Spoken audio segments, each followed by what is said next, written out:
I hope everybody's ready for some very interesting and informative information. Today, it's justice-involved individuals moving beyond barriers. And today's focus really is to build awareness and organizational capacity as service providers will become more aware of the unique challenges that are faced by incarcerated individuals and in relationship to their literacy, as well as their challenges that may affect them into reintegration into society. So there will be ASL interpretation. The resources will be available, and this is being recorded.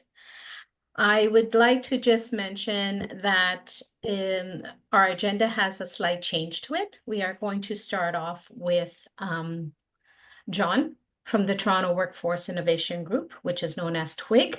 So he will be presenting first. Then we'll go on to our panel discussion. And then we will do Centennial College and PTP presentations. And then with a Q&A, a question section towards the end. For the beginning of our meeting, I would like to have the land acknowledgement done. And the land acknowledgement, Metro Toronto Movement for Literacy respectfully acknowledges that we are situated on the traditional lands of the Mississaugas of the Credit and the area of Treaty 13, Williams Treaty. MTML meets and operates with its member organizations on the traditional territories of the many nations, including the Haudenosaunee, the Huron-Wendat, the Anishinaabe, and is now home to many diverse First Nations, Inuit, and Métis peoples throughout the Greater Toronto Area and York region. So thank you, everybody, for attending today's MTML forum. And we're going to start off with John. So I'd like to introduce John. John has a little bit of a bio, which I will read. So John's bio reads as, he has a long and distinguished career in labor market dynamics, education, and training both in Canada and internationally. While working as a coordinator at the Metro Toronto Movement for Literacy, he conceived of and developed and was the founding executive director of the preparatory training programs known as PTP. From its inception in 1990 through 2003. This was followed by 6 years of senior advisory roles in vocational education and training in Southeast Asia. Since returning to Canada, John has had an extensive experience in developing innovative workforce programs and translating them into actual on-the-ground strategies. In 2009, John authored the groundbreaking Menial No More, one of the first papers to talk about accelerated technology and its impact on occupations in retail and the hospitality field. In 2014, he wrote 95 months later, which sparked an important dialogue about the impacts of aging on the Toronto's labor market. In 2011, John acted as principal designer of the Elevate, a program which trains individuals for entry-level occupations in the food and beverage industry. He was co-author of the recent Metcalfe Foundation paper, When Training Works, Development Practices, and is currently working on a paper about how the housing crisis has been driven by Torontonians' view on housing and on generational investment as opposed to a place to live. So quite extensive, very knowledgeable. We have John McLaughlin opening up our forum. Welcome, John. Yeah, good morning, everyone. And first off, we'd like to thank MTML for hosting this event. I think it's really important and timely. Uh, so, uh, uh, um, Sorry, I keep being asked to let people into the meeting. Um, No, uh, I'll do that. Don't worry. yeah, uh, One of the reasons why I find sometimes Zoom irritating, but Teams is even more irritating. Um, So I really do want to thank Gambreen for her leadership and MTML for taking on this. And my cat is behind me. I got to thank my cat as well. Get out of here, Lotto. Sorry, folks.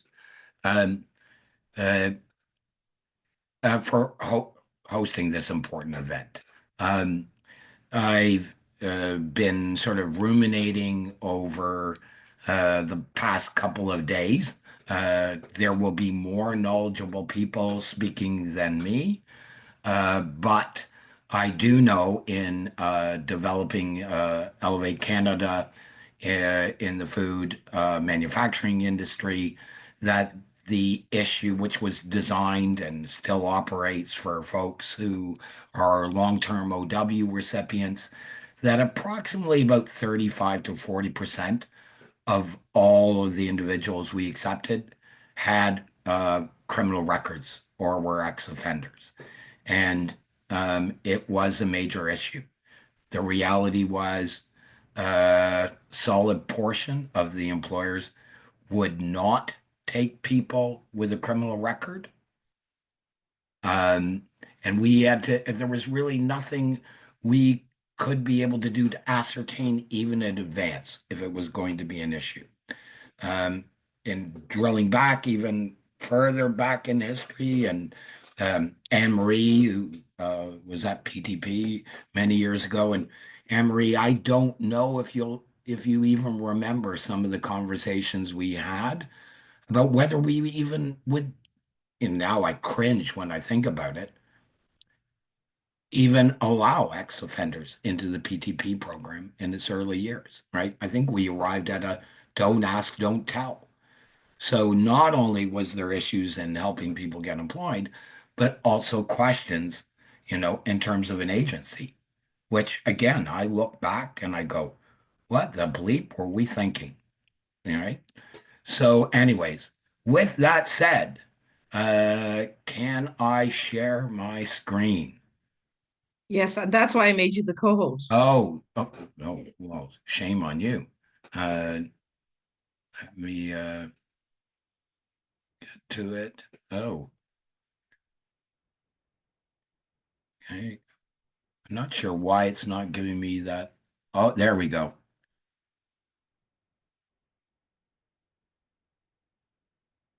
And uh, also, I wanted to thank Anne Breen and the rest of the MTML staff for moving me up. I think it helps a little bit, but I had a more pressing engagement I have to go to at 11. And again, I'm going to want this because I think uh, Toronto Workforce Innovation Group, one of 26 local boards across the province, we need to do more in this area, and I recognize that. So, um, to go back on, so one of the tasks that we looked at was data, right? I'm a data guy, right? I've have become over the years, and I always go back to what does the data say? And, we'll come to it a bit. By the way, so Mega who does my presentations, always puts in stuff to promulgate all the great things that Twig does. I'm going to skip over that and save, right? You folks, if you want to find out more about what we do, go to the website. It's far more articulate than me. I also want to note if anyone has any questions, Ambreen, are you fine with people just popping in and asking a question as long as we Yes. adhere Yeah, to you the can have the chat. guidelines? Yeah. Yeah. All right. I suspect Many of you have been part of a Johnny M presentation before, and you're going to be going, oh, I'm going to see lots of fancy charts, graphs, tables, possibly even an infographic. Well, relax.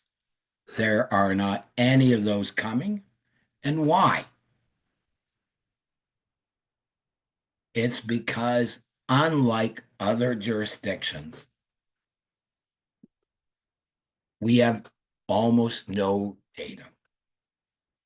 And what data we often have is very old. Some of the data I will be using today, frankly, came from a different generation. And I'm not even sure why sometimes it's cited in documents. And I suspect for the same reason I do it, is there's not a lot else.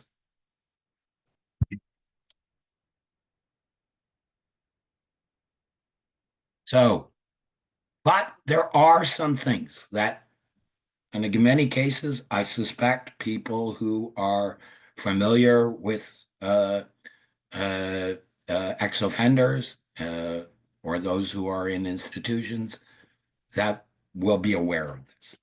So there may not be anything particularly new. And the stuff that I get, a lot of it is coming from secondary sources, which sometimes can be tinkered with to match what that particular group is thinking, right? So here we go. So I'm going to admit someone because it's right in the middle of my PowerPoint. Sorry, I'm green.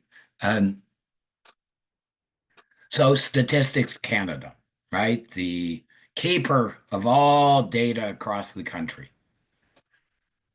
So they do have smidgens of data around crime rates, incarceration rates, detention.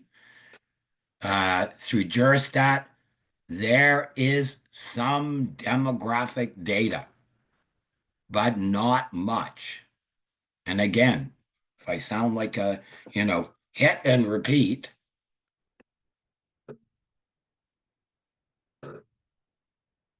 it is in little chunks, right? And so what does StatsCan tell us, right? When you take a look at all of what they have, is there's an overrepresentation of Indigenous persons and more youth than older folks.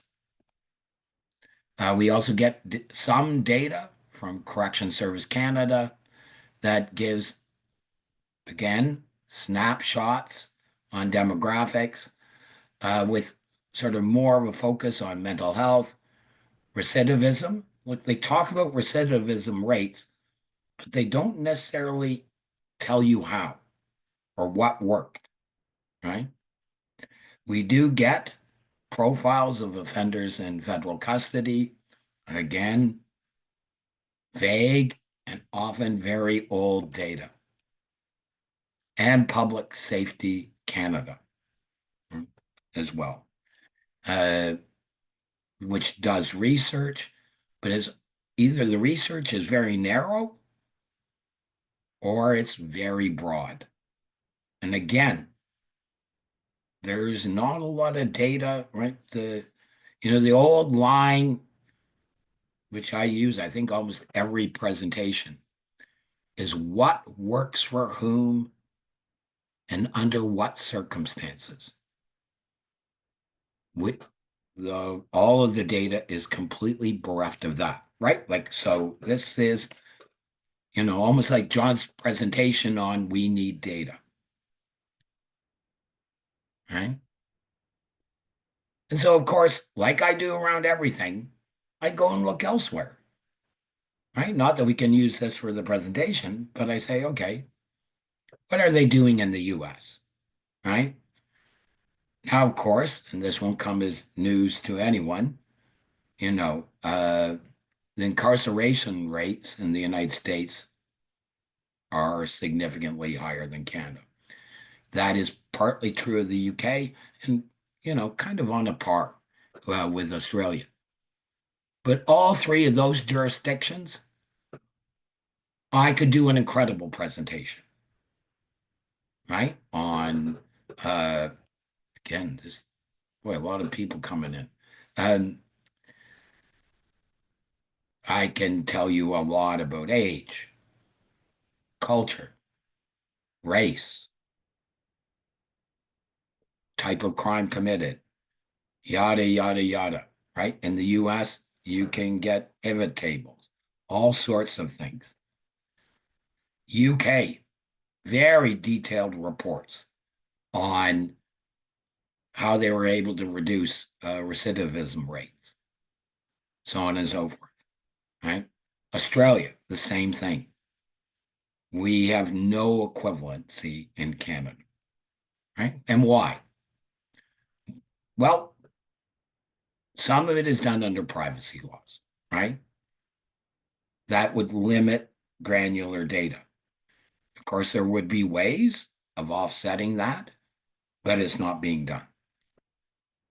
There is a fragmentation between federal systems, provincial systems, and municipal systems, right? We also have limited investment in data collection and publications. They, interestingly enough, and going back over time, right? I, in one presentation, was doing for, I'm sure some people here will remember the Essential Skills Funding, which is now Skills for Success.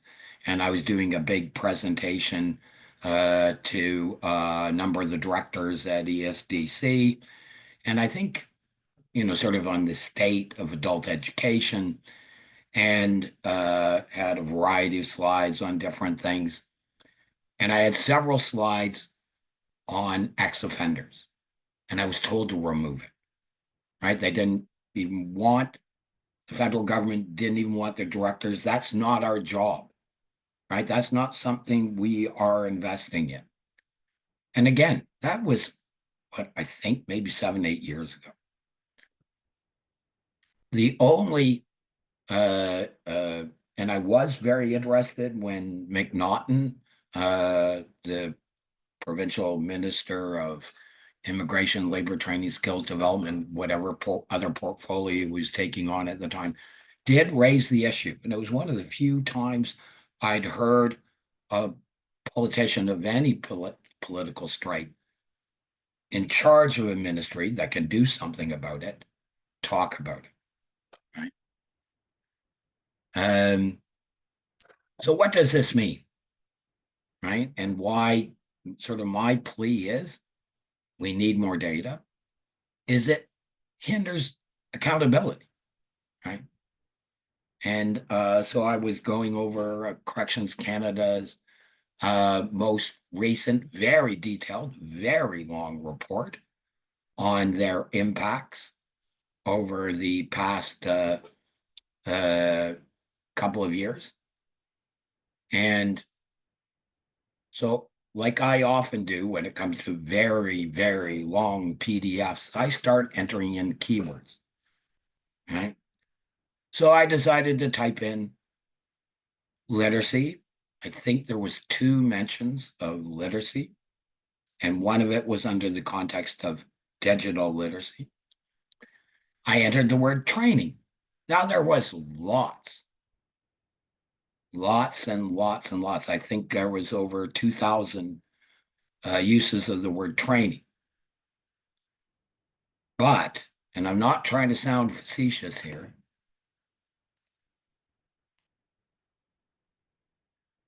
the highest use of the word training didn't relate to inmates. It related to dogs. I'm serious, right? When it came down, when I went through all of the references to training, only 2 were related to training of inmates. I know, and I found that utterly shocking. So we have no way, because none of that data was broken down in any sort of table, to be able to truly understand what is going on. And this is important. You know, currently somewhere between 14 and 15,000 individuals in Canada are incarcerated. At the federal level, 23,000, give or take, at the provincial level. And our incarceration rate is, well, there's many ways to say this, 104 per 100,000 individuals. In Ontario, again, around 9,000 are incarcerated in Ontario jails. And in Toronto, in municipal facilities, it's give or take, and I'm sure some people will know more about this than me, around 1,100 inmates or people temporarily incarcerated. Well, you have quite a long group coming in, Ambreen, which actually states the importance of the issue, correct? Right. And so not only do we have incarcerated individuals, and I got met when Naughton started talking about it, which I think was a semi-headline in the Toronto Star. I was actually, maybe I wouldn't use the word shocked, but surprised at the number of individuals in Ontario with criminal records, right? Roughly working out to about 10% of the population. And that was a surprise for me, right? No, and I thought about it more. And I thought, yeah, okay, that makes sense. So it is important when 10% of the population have something that makes it significantly harder for them to obtain employment, that I can't imagine there being any other group in the province we wouldn't specifically shape programs and initiatives for that group.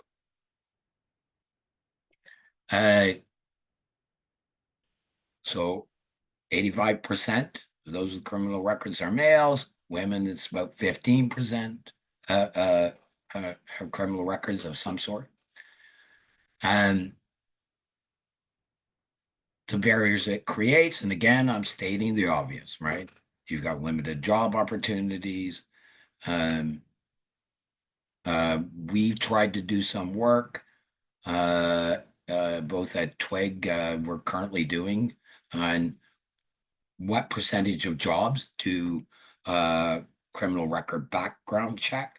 We do know from our data, our job posting data, that it's increasing every year, right? Now, that's partly because mini industry has popped up around doing criminal background checks and getting pardons. So, you know, that is probably part of it. All right. I won't get into the too many details about some of this because I suspect, as usual, I'm going a bit over time. Obviously, we know that pardons will improve reintegration chances and opening up employment opportunities for those who might not otherwise get them. Other demographics.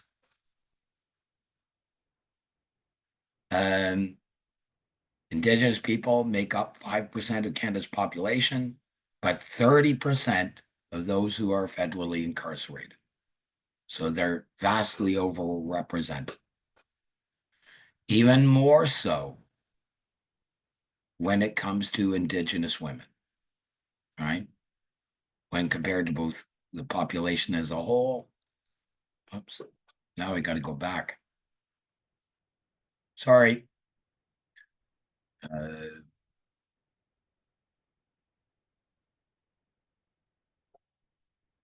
Black representation as well, not surprising, right? They represent 4.3% of the population, but 9% of the federal prison population, and in structured intervention units, 16.3% are Black. Okay, and here's where I give the big proviso.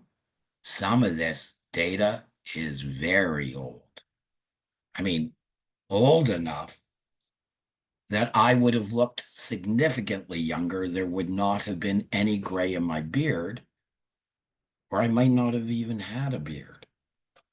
So treat, what do we say, as I say as a statistician?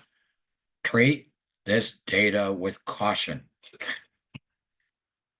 right? So 65% of incarcerated individuals have less than grade 8 education. And I would guess, if I could break that down into a pivot table, a good solid portion of that population would be Indigenous. We know that 54% have not completed high school, right? And that doesn't mean grade 12, that just means grade 10, or could mean grade 10.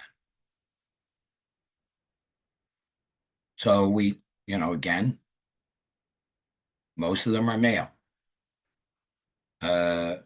Women will have, slightly higher education levels, right? And attainment of a high school diploma.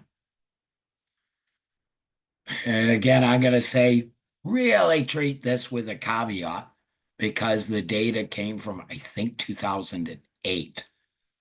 Most inmates without high school education at that particular juncture were between the ages of 25 and 34. Oh, no, I already have the caveat at the bottom of the screen. So you were warned, duly warned. What it basically means is, you could tell friends and family, but, I wouldn't go putting this in your PhD thesis. Now, although sometimes PhD theses can take 20 years to write, I should know. All right. And again, we don't have specific data except just the statement in corrections report. Most incarcerated individuals come from low-income backgrounds, right? And I would caution correlation does not mean causation. And most were actually unemployed before they were incarcerated. So, and again, generally speaking, poverty and crime are linked. Right? Again, this is not anything groundbreaking or earth-shattering, right? And post-incarceration, criminal records limit job opportunities. So I got to keep moving some of this stuff around. Actually, a more recent study indicated that 70% of incarcerated individuals have mental health conditions.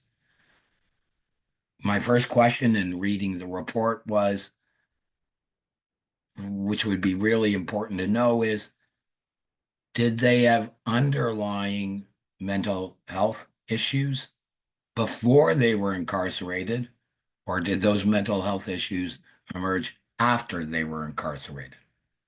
Right? That's, to me, would have seemed to be a key question, which was not in the report. Substance use, again, probably not a shock, but alcohol and drug addictions play a role in crime. God, the way I made that sound in crime, I sounded like I was doing one of those PBS documentaries.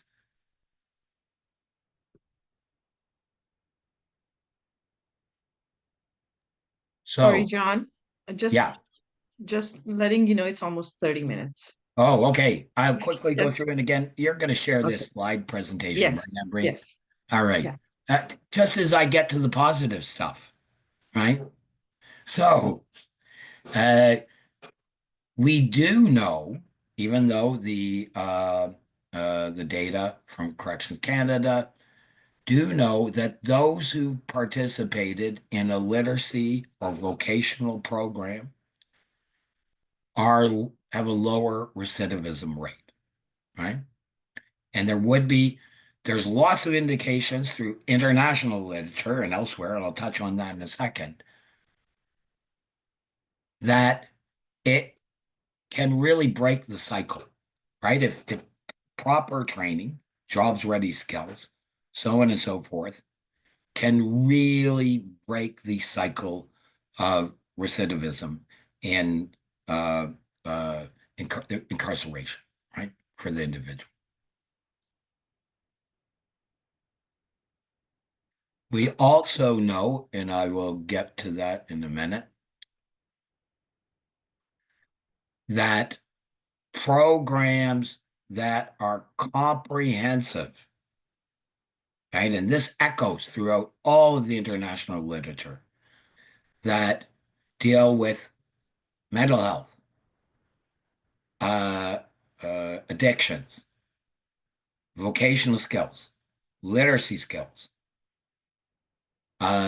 combined with work and work experience, the comprehensive, right? Not that you're jumping around from program to program, are by far and away effective in stopping recidivism, right? So, but even in those programs and in Canada, and again, it's very broad statements that occur in the rare sections of reports that do discuss training in Canada for incarcerated individuals. Same issues, stigmas, skills mismatches, limited access, and I'm sure we're all aware of that because, again, when compared to other jurisdictions, we would appear to spend less. But again, the way in which the dollars are even spent, Corrections Canada, are obfuscated, right? It's not clear. And we also can imagine that the short-term duration can have impacts on completion programs, so on and so forth.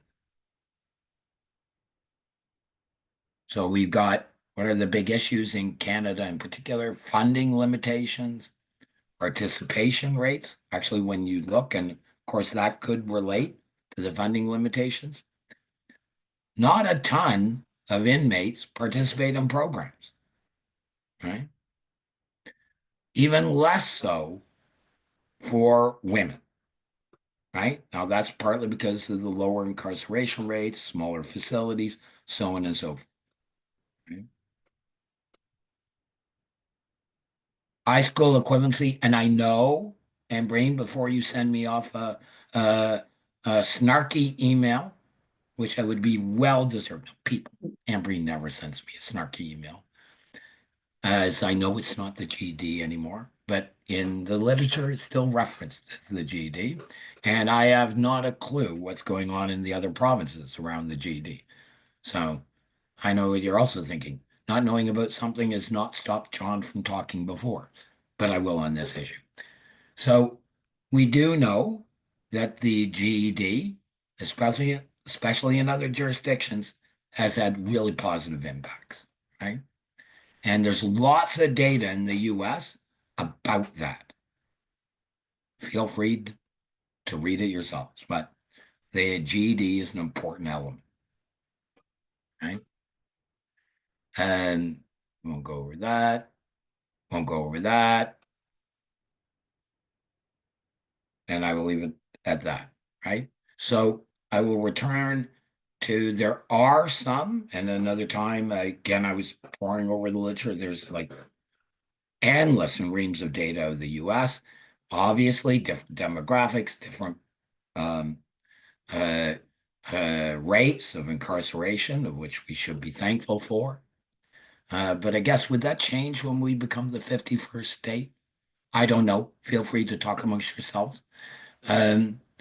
Uh, I did want to note that I had the chance a few years ago of visiting, I believe it was the Edwin Leadership Program for ex-offenders, and it was great, right? And their data is actually spectacular. It's had independent evaluations.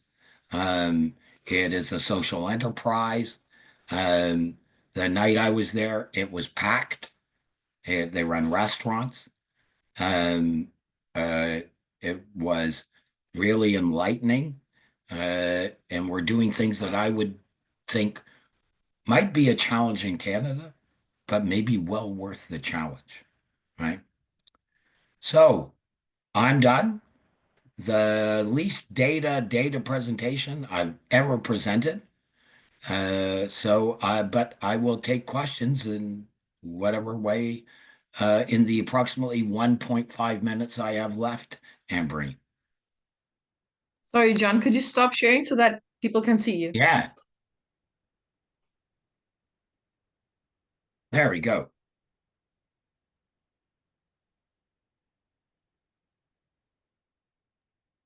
Any questions for John? John, I have a question. So you mentioned that the data that you provided was almost 20 years old. Some of it, Is 20 some years of it, old. Yeah. okay. Is any work being done to collect the data now? Well, I would suspect not, right? Or it always seems to be done in an ad hoc manner, right? Like I've gone through the years, I've gone through every report, and they don't even tell you what they're going to do, right? Like, so there's no indication. It is a ministry of which there seems to be very little review, right? I'm sorry, that sounds snarky on my part, but yeah, I am snarky about it. I was always surprised years ago. I used to go to Juristat Data and think, okay, I'm going to get all this data. And it's like, no, no, it's not. It's not there. And StatsCan seems to focus on types of crimes committed overall without any, like, it's the crime happens and that's where their interest stops, right? I see a question from Chan. Chen. Yeah. John, thank you so much. This is very enlightening. I'm an employment specialist and I work at Springboard, and I'm continuously seeing a lot of very young men just at the cusp of adulthood, particularly from communities of color, making a few wrong choices, right? And it affects their whole life, pretty much. And they typically come from single mother families. I don't want to stereotype, but it's just, I'm repeatedly seeing this pattern.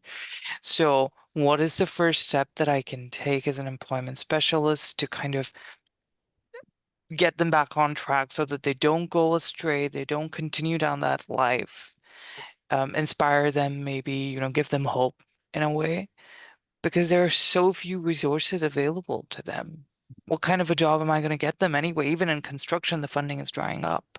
So where do I go? You Well, know? actually, and I hate to break this to you, employment in construction is drying up. I mean, I got the data. It Yeah, is a yeah, bloodbath out there right now. Um, yeah. uh, but I actually probably like I think those are I think you're asking the right questions, but of the wrong person, right? Uh, um, some of the folks, again, I don't know them as well, at Pathways to Education in Regent Park at the time had strategies to deal with some of those folks. And again, now Mm-hmm. my history with Pathways is Mm-hmm. a bit dated, Mm-hmm. but I certainly can, if you send me an email, John at workforceinnovation.ca, I Mm-hmm. do respond. And uh, uh, uh, uh, I know some people who work there who had some really good strategies because it was the look. I hope I'm again not stereotyping. They Sure. had a lot of young males without moms.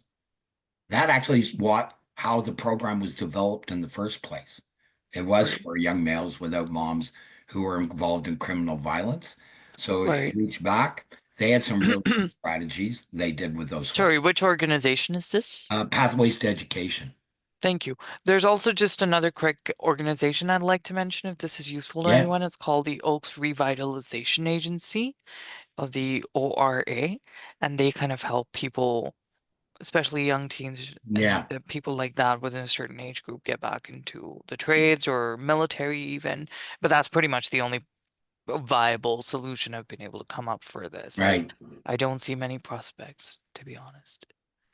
And oh my God, can then I've got to move on, and I know you do too, but I've got to Thank say you. hi to Anne-Marie Wazalowski. Hi, John.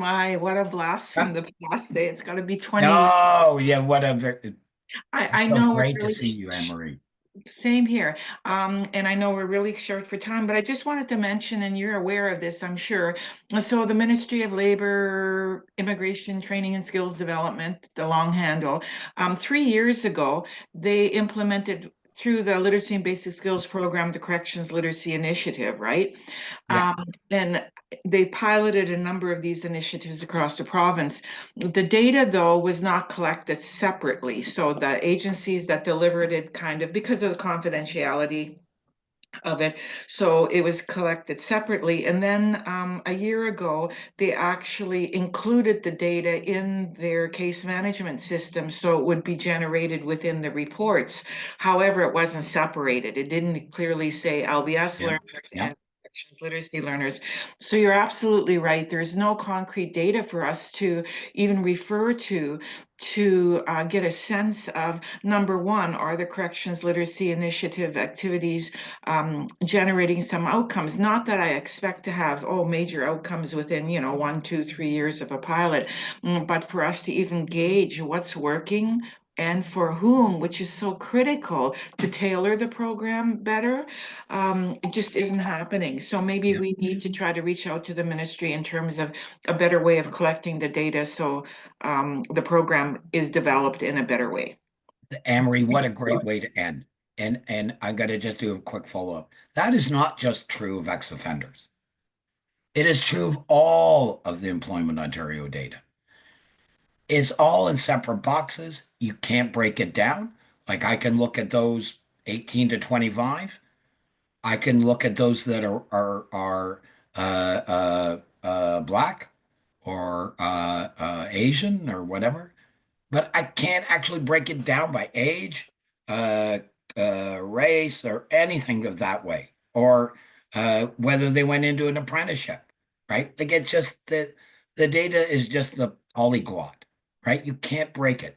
So my rallying call for the past 5 years over at the ministry has been let the data free, right? It's anonymized. There's no reason that it can't be shared on a provincial basis, Yeah. right? And I've never got a clear answer. They hide under FIPA, blah, blah, blah. That's not true.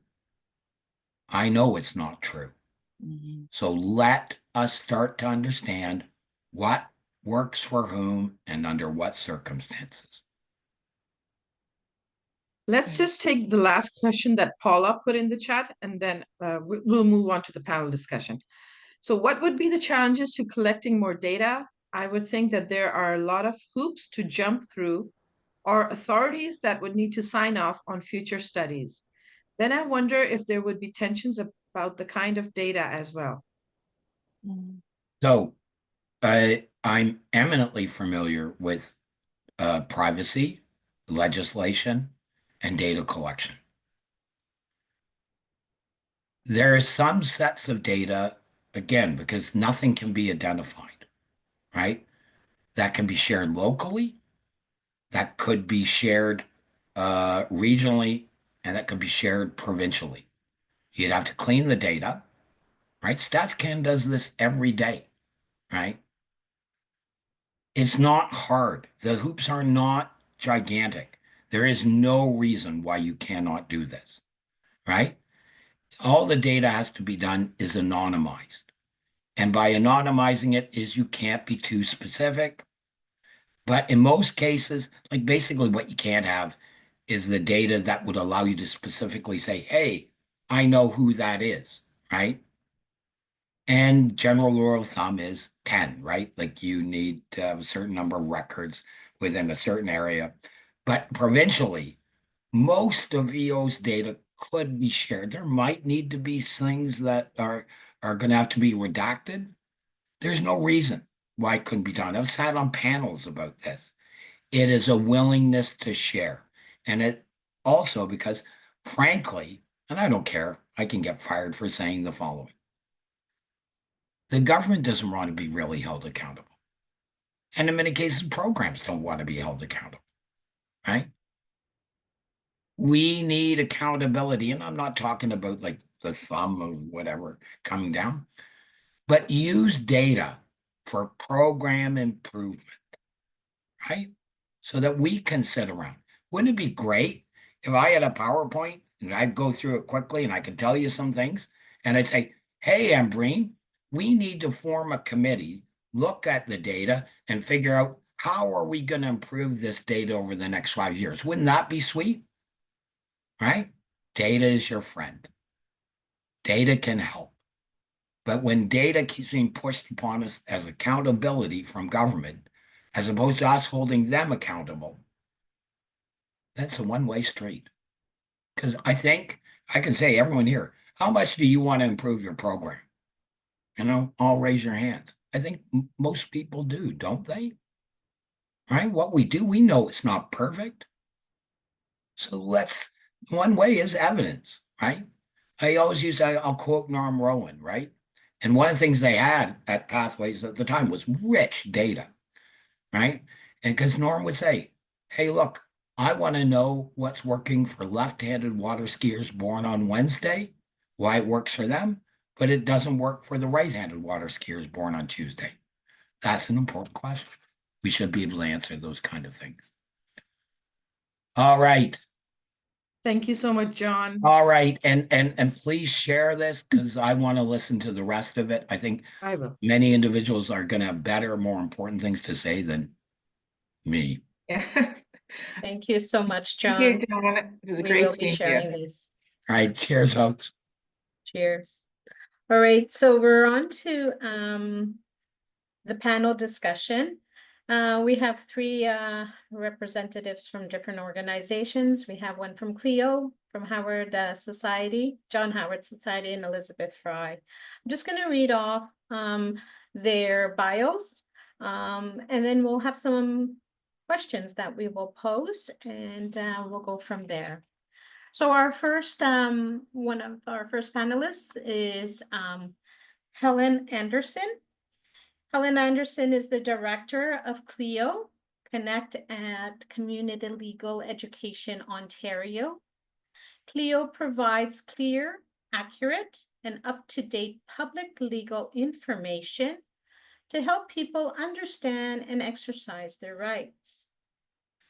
Helen's work focuses on providing information, training, and resources to community workers who assist people with law-related problems.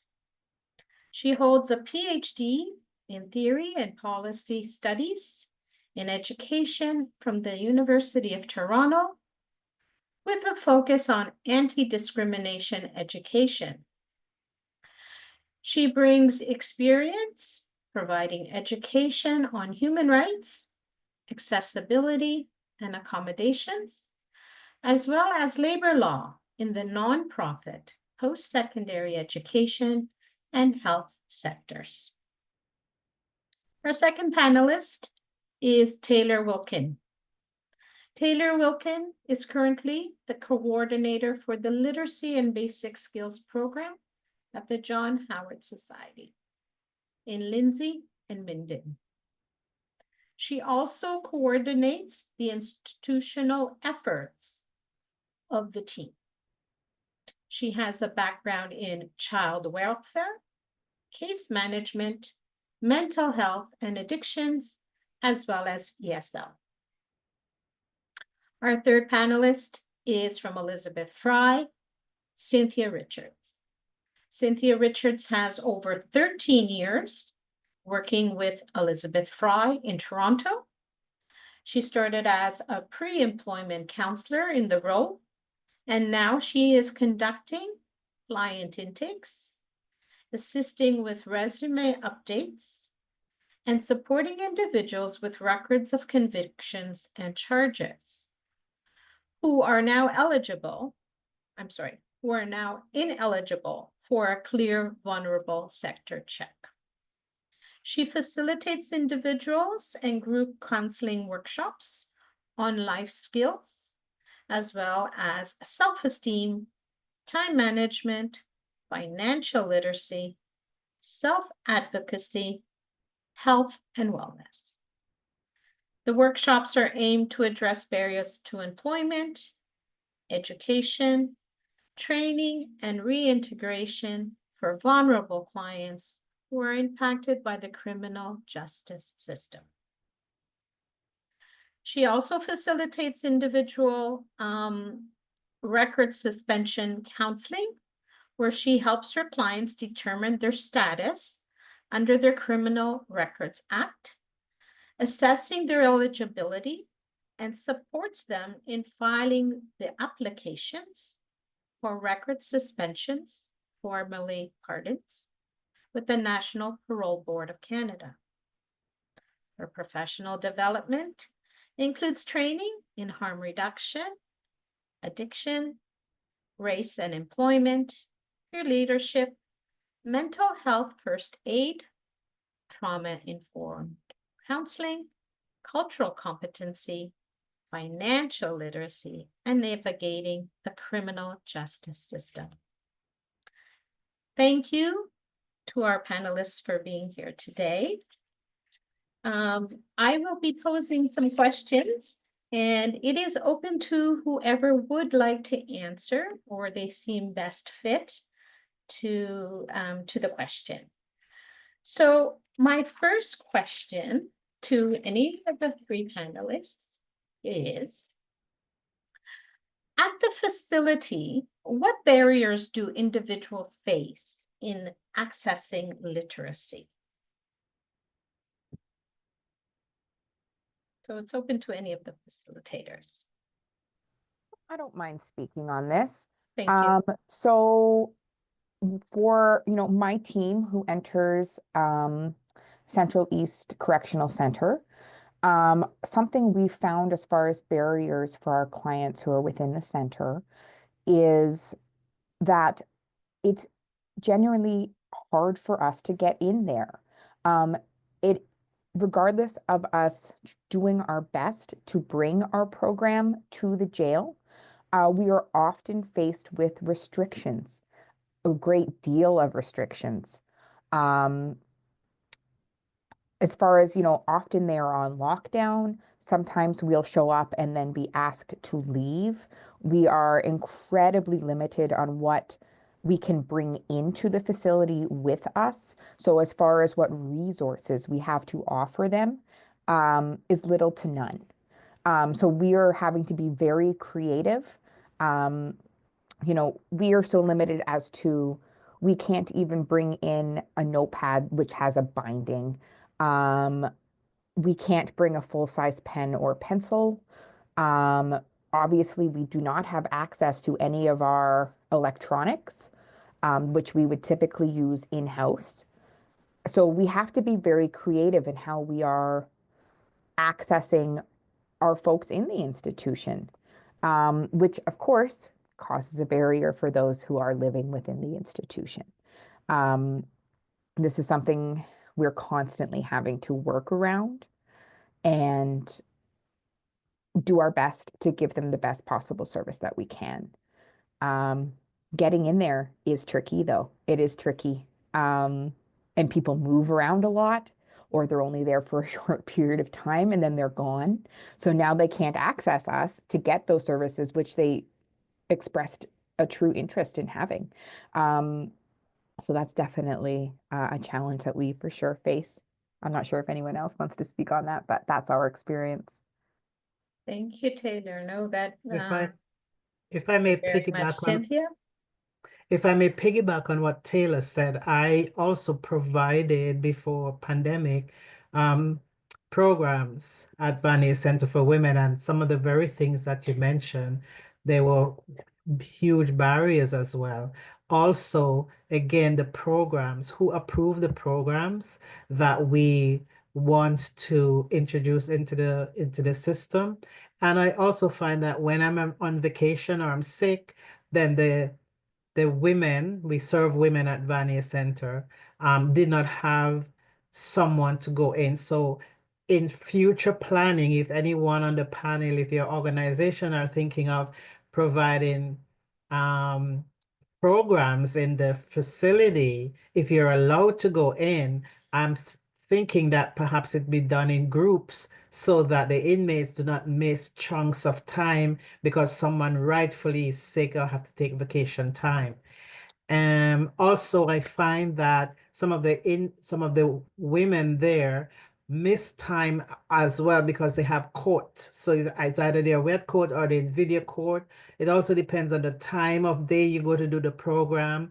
It's a lot of barriers to the system. Even getting in there is the first huge one if they allow you to go in there to conduct program.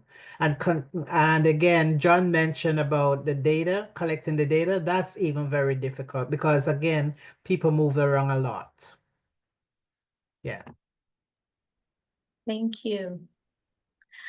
Our second question, and it's open to any three of the panelists. No, Georgina, I think Helen had to say something. Oh, sorry. Oh, it's okay. Thank you.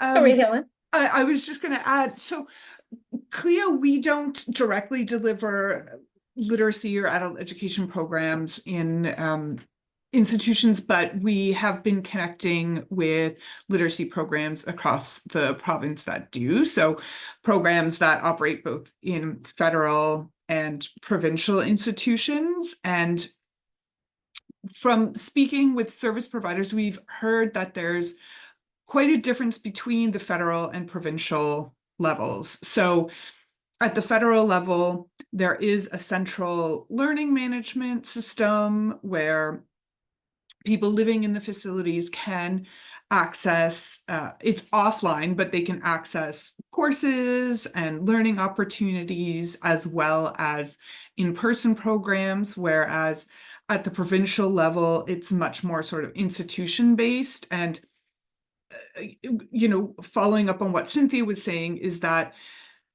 it can depend on an individual staff member or administrator. You know, some programs, once a particular administrator leaves their role, the program is shut down.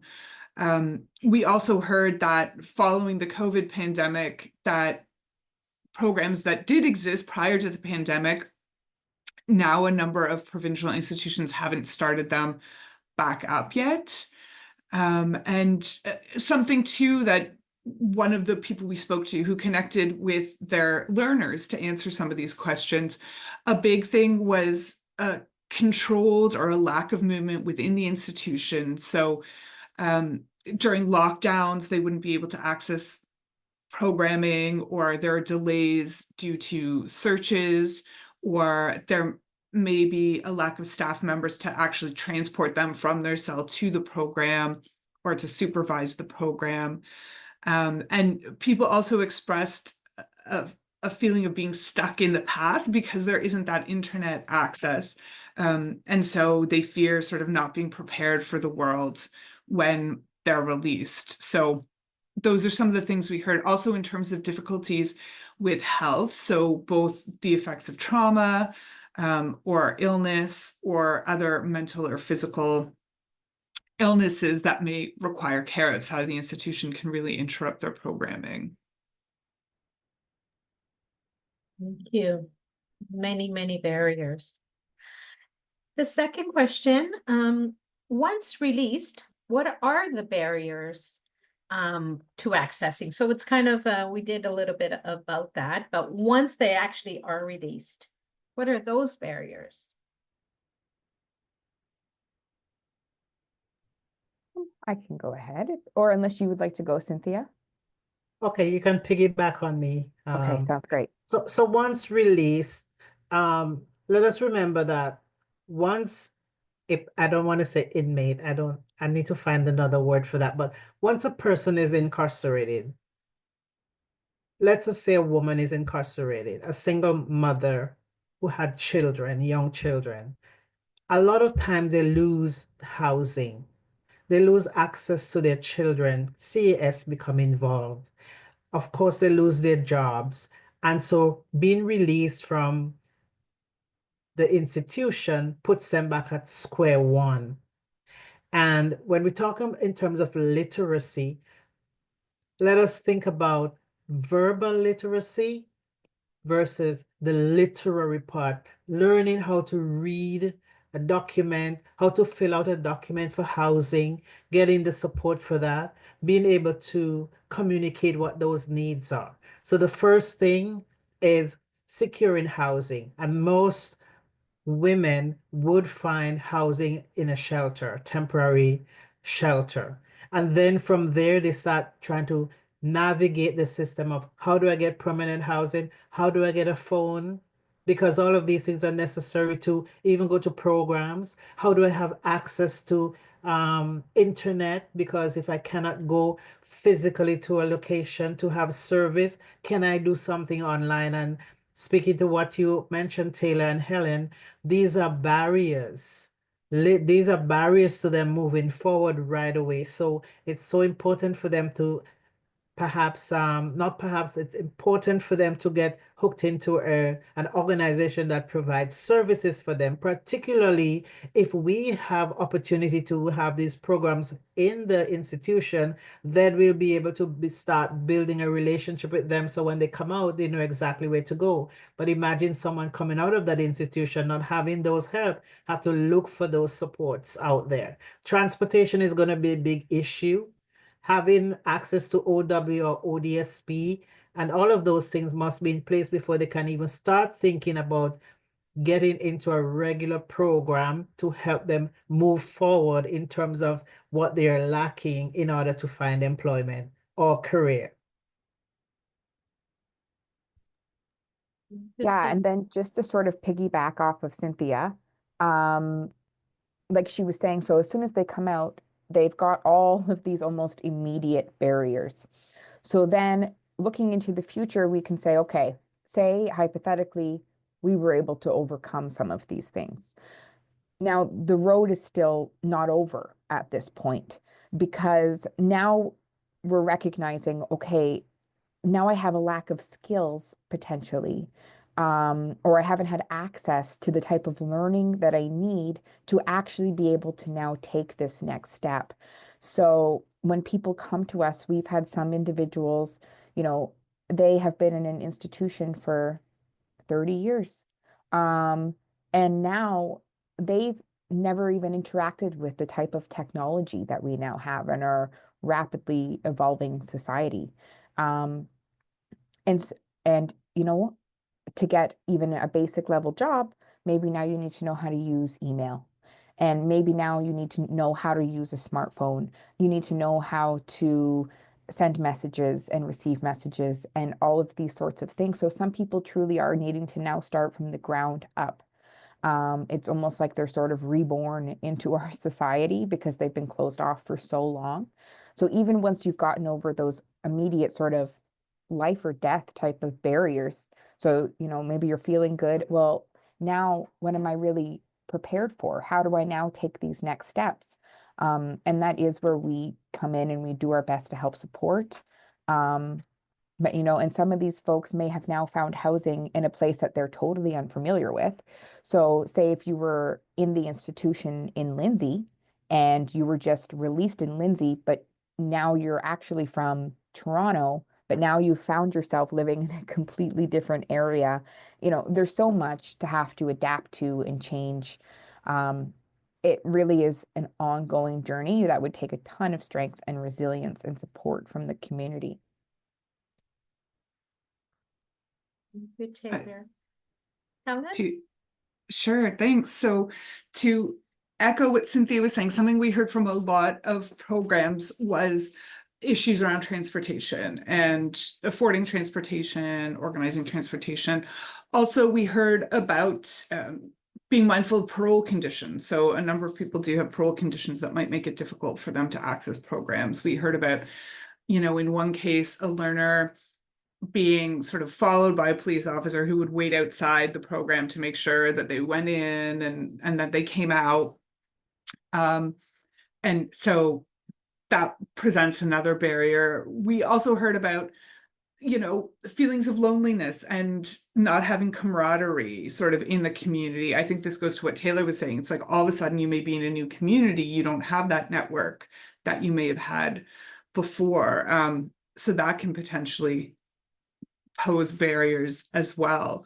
I think, though, I also wanted to mention that if people are looking for information or support, so CLIO does have our Steps to Justice website. I'll put the link in the chat. And it has information about things like how you can apply for a record suspension, of what types of things are employers allowed to ask you, how you might prepare if they ask you about a criminal record, things like that. And so I see in the chat someone mentioned some of them are even on house arrest. So there is information on our website about some of the things they can do to learn about their rights, that or learning about accessing ODSP, OW, things like that they would need to reintegrate post-release. Thank you, Helen. That Bef- kind of answered a before we- little bit where we can get information. Question was, where can individuals access services? And what are some restrictions for housing, parole conditions, which we kind of just hit upon. And I guess they can get that type of information from CLIO resourcing. A third Before- question here. Sorry. What are some factors? Georgina, Cynthia had to say something. Sorry, sorry, I don't see the hands up on my screen, so. Oh, sorry. Before we move on, I just want to also add what Helen was saying. When we talk about literacy, so we always have to keep literacy in mind, because this is one of the reason why we're here.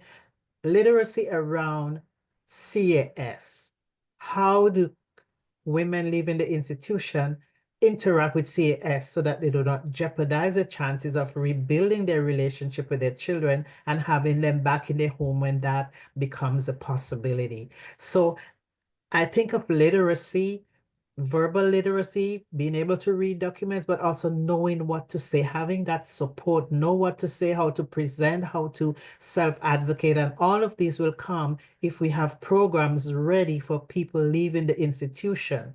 And one of the things is, some of those programs have wait lists. Some of those programs have age limits. And in the institution, they're not age limits necessarily, just if you're in Unit 1, when you just go into the institution, Unit 2, 3, or 4. That's also, the age is right from, say, 17 years old up to however old. So it's very difficult to have a group kind of focus on people who are coming with different experiences. You have Indigenous people who have their own cultural experiences. And so it's not so much only age, but it is a cultural experiences, it's educational experiences, all of that thrown into the institution. And then we have to help to the people, and I don't want to say inmates, help them to navigate their way while in there and while they're out of the institution. Thank you. What are some of the factors that do contribute to successful learning outcomes?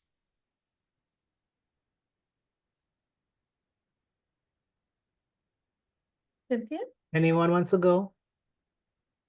I like to talk, so I'm just, yeah, I'm just jumping anytime. One of the factors for me is goals, having set goals. What are those goals?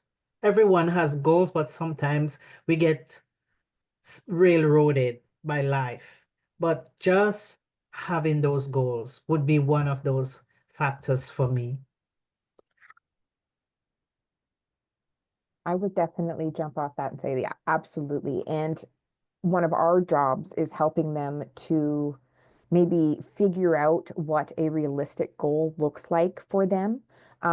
Because we do often see, people come out and they've got very big goals, which can feel overwhelming, and it can be really tough for them to actually get to that big picture. So I think part of our job in literacy as well is teaching, okay, how do we break this down into small, obtainable goals? And then help you one step at a time as we work through them to work towards that bigger picture for sure. Absolutely. In terms of what we've been hearing, I think also sort of connected to the goals piece is ensuring that the programming is very relevant to their particular situation, and sort of the more customization possible, the better, because that helps with the motivation. Also, something we heard from many people was the importance of certificates or certification that are recognized or meaningful in a way beyond just sort of a certificate of participation, because the learners know the difference between a certificate of participation versus sort of like a recognized credential, and they want to be able to access recognized credential opportunities such as Red Seal trades or post-secondary employment related certifications. Also, they want to be able to access certification that's going to be recognized outside of Canada as well, because some of the learners are facing deportation orders once they're released, and so they want learning that's going to be meaningful and that's going to help them after release. As well, we heard a lot about people having the flexibility to sort of choose what they study and when they study, so providing people with the opportunity for self-directed learning and really establishing those relationships of trust and connection, because a number of learners have had very negative experiences with formal institutions or with the education system. And so building that trust is an important part of sort of establishing those relationships and keeping learners motivated. I would agree, because I know that a lot of people come to us and they've got a certain sense of shame sometimes. And I think part of that is because of the word literacy. People automatically assume that that means, I can't read, I can't write, I can't do any of these basic things, when really it's so much more than that. And so sometimes if people have a sense of shame if they're needing to access these services because they weren't provided with the opportunities to be able to do upskilling in the way they would like to. So if you can build that rapport, build that bond, create a safe and trusting environment, and I feel like that's a big part of what we try to do here at the John Howard Society. We've got a lot of working parts. We are, sort of a wraparound service. I know I share an office with Employment Ontario. And we have harm reduction in our same building, justice services. We also have a youth justice services. We've got a lot happening, so it's nice. We can sort of build that safe space, build that rapport. Come to us if you have a concern, if you have an issue, and even if we can't help you directly, chances are we know someone who can. So, and I think that really helps push us in the direction we want to go to in order to meet literacy goals and beyond.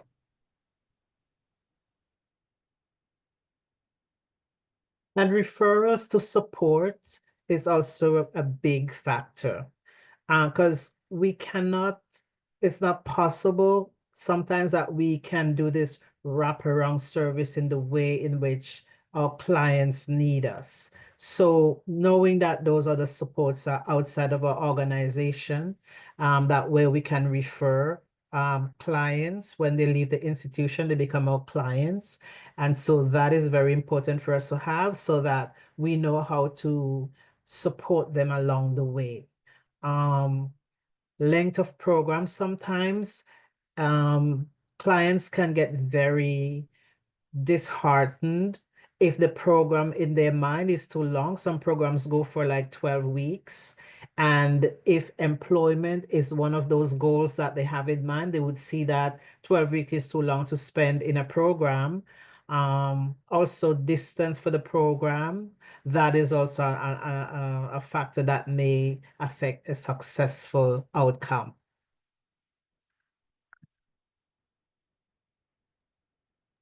We have two questions. Yes, Sarah, and then Chan. Hello everyone, I'm literacy specialist in YMCA and North York. Regarding the certificate, I have a question because for certifications, as far as I realize, we need to have a kind of program that it requires the attendance of the learners more than at least once a week. And so this means that we need to have instructors and more funding and more time and more place and having room for that to devote. So then what happens when they realize that there is no certificate? Because it's really difficult to always provide all these things for the learners. They will not attend the program.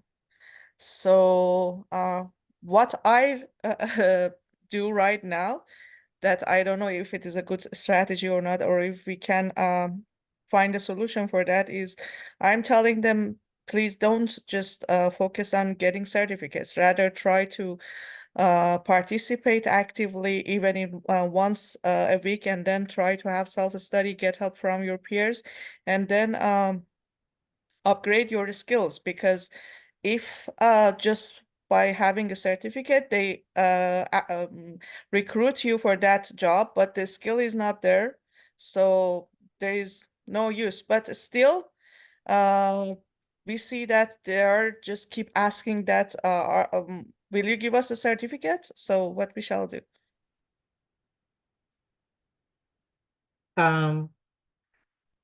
Okay, so there is certificate and there's certification for participation.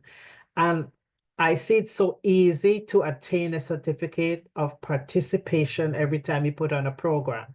Now, if someone who just come into your program and and their end goal is to, let us say, be an early childhood educator, you cannot give a certificate for that. But if they take some program that will lead them to that, I do not see why they couldn't get a certificate saying they participated in your program, given the limits and the parameters of what you presented.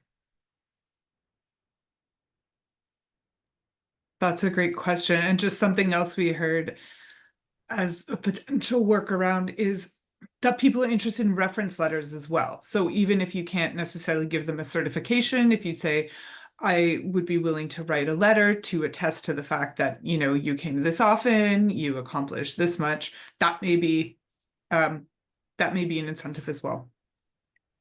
Sorry, we give them the letter of attendance if they regularly have attended all the sessions, and usually the programs that we have is regarding computer or workplace communication skills. But still, we find most learners that they are not satisfied with that. And in addition, regarding the reference letter, just as a letter of attendance, because if we say we would like to refer you, then they might confuse it with having a kind of cover letter or being there writing a recommendation letter for a job that then we cannot answer those questions because they weren't working with us. So these are the problems that we are dealing with right now. Thank you so much for your answers. I just want to add to that. When we're talking about people who have been incarcerated, people who have trauma in their lives, let us also make a note to remember that we must be trauma informed, because we're dealing with people. It's like they're not children, but they're also rewards are very important to some in order for them to feel that they're contributing and that they're moving along to becoming realizing their goals and their dreams. These are people who have had goals and dreams, but were derailed for some reason, whether it be poverty, whether it be, being justice involved. So we must try to remember that we need to treat them with as much gentleness as there is out there. with as much generosity in our hearts that is out there, because these are people who want to be independent and want to be reintegrated into society. So not giving them false hope or giving them documentation that is misleading, but giving them those little rewards along the way so that they will be more confident. Their self-esteem will be enabled, enhanced as we help them along the way. We have a question from Daniel, and then we'll move on. Hi there, thank you. So I've been in contact with a while for an individual who is incarcerated in a federal institution, and he's wanting to start like essentially a literacy club, like a peer-based club within that institution. And he was asking for sort of like input like on his proposal that he's giving to the warden, but also looking for resources in terms of either organizations that might be able to help support this and or just like best practices for enacting this this sort of like club or program. And so I was wondering if any of you had any suggestions for doing this within the federal system, and if there's any resources I might be able to pass along to him for this. Thank you. Yeah, thanks, Danielle. I do just have a question for you. Which institution are we talking about? It's Beaver Creek Institution. Beaver Creek. Okay. So likely, I'm not sure about the exact location, but I would say the first place to start would be for him to find out, if he can, whether there are any sort of literacy initiatives that's already perhaps taking place within the institution. And one way he could do that would be through the teachers that are in the jail. So usually there will be teachers in the jail, and they will do things from grade 9 to 12, most typically, whereas literacy will always fall from like grade 1 to 8. So if there's nobody who's already covering those sort of 1 to 8 areas as far as literacy and basic skills goes, then I feel like that would be a good place for him to sort of start.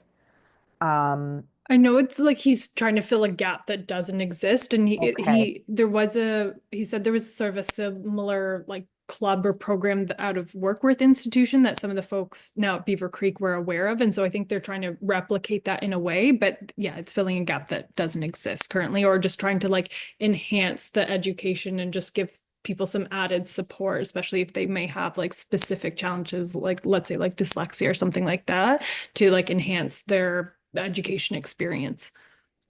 Absolutely. So it would basically just be a place for people to go and be able to practice and spend time sort of hopefully in a non-judgmental environment to improve their literacy skills.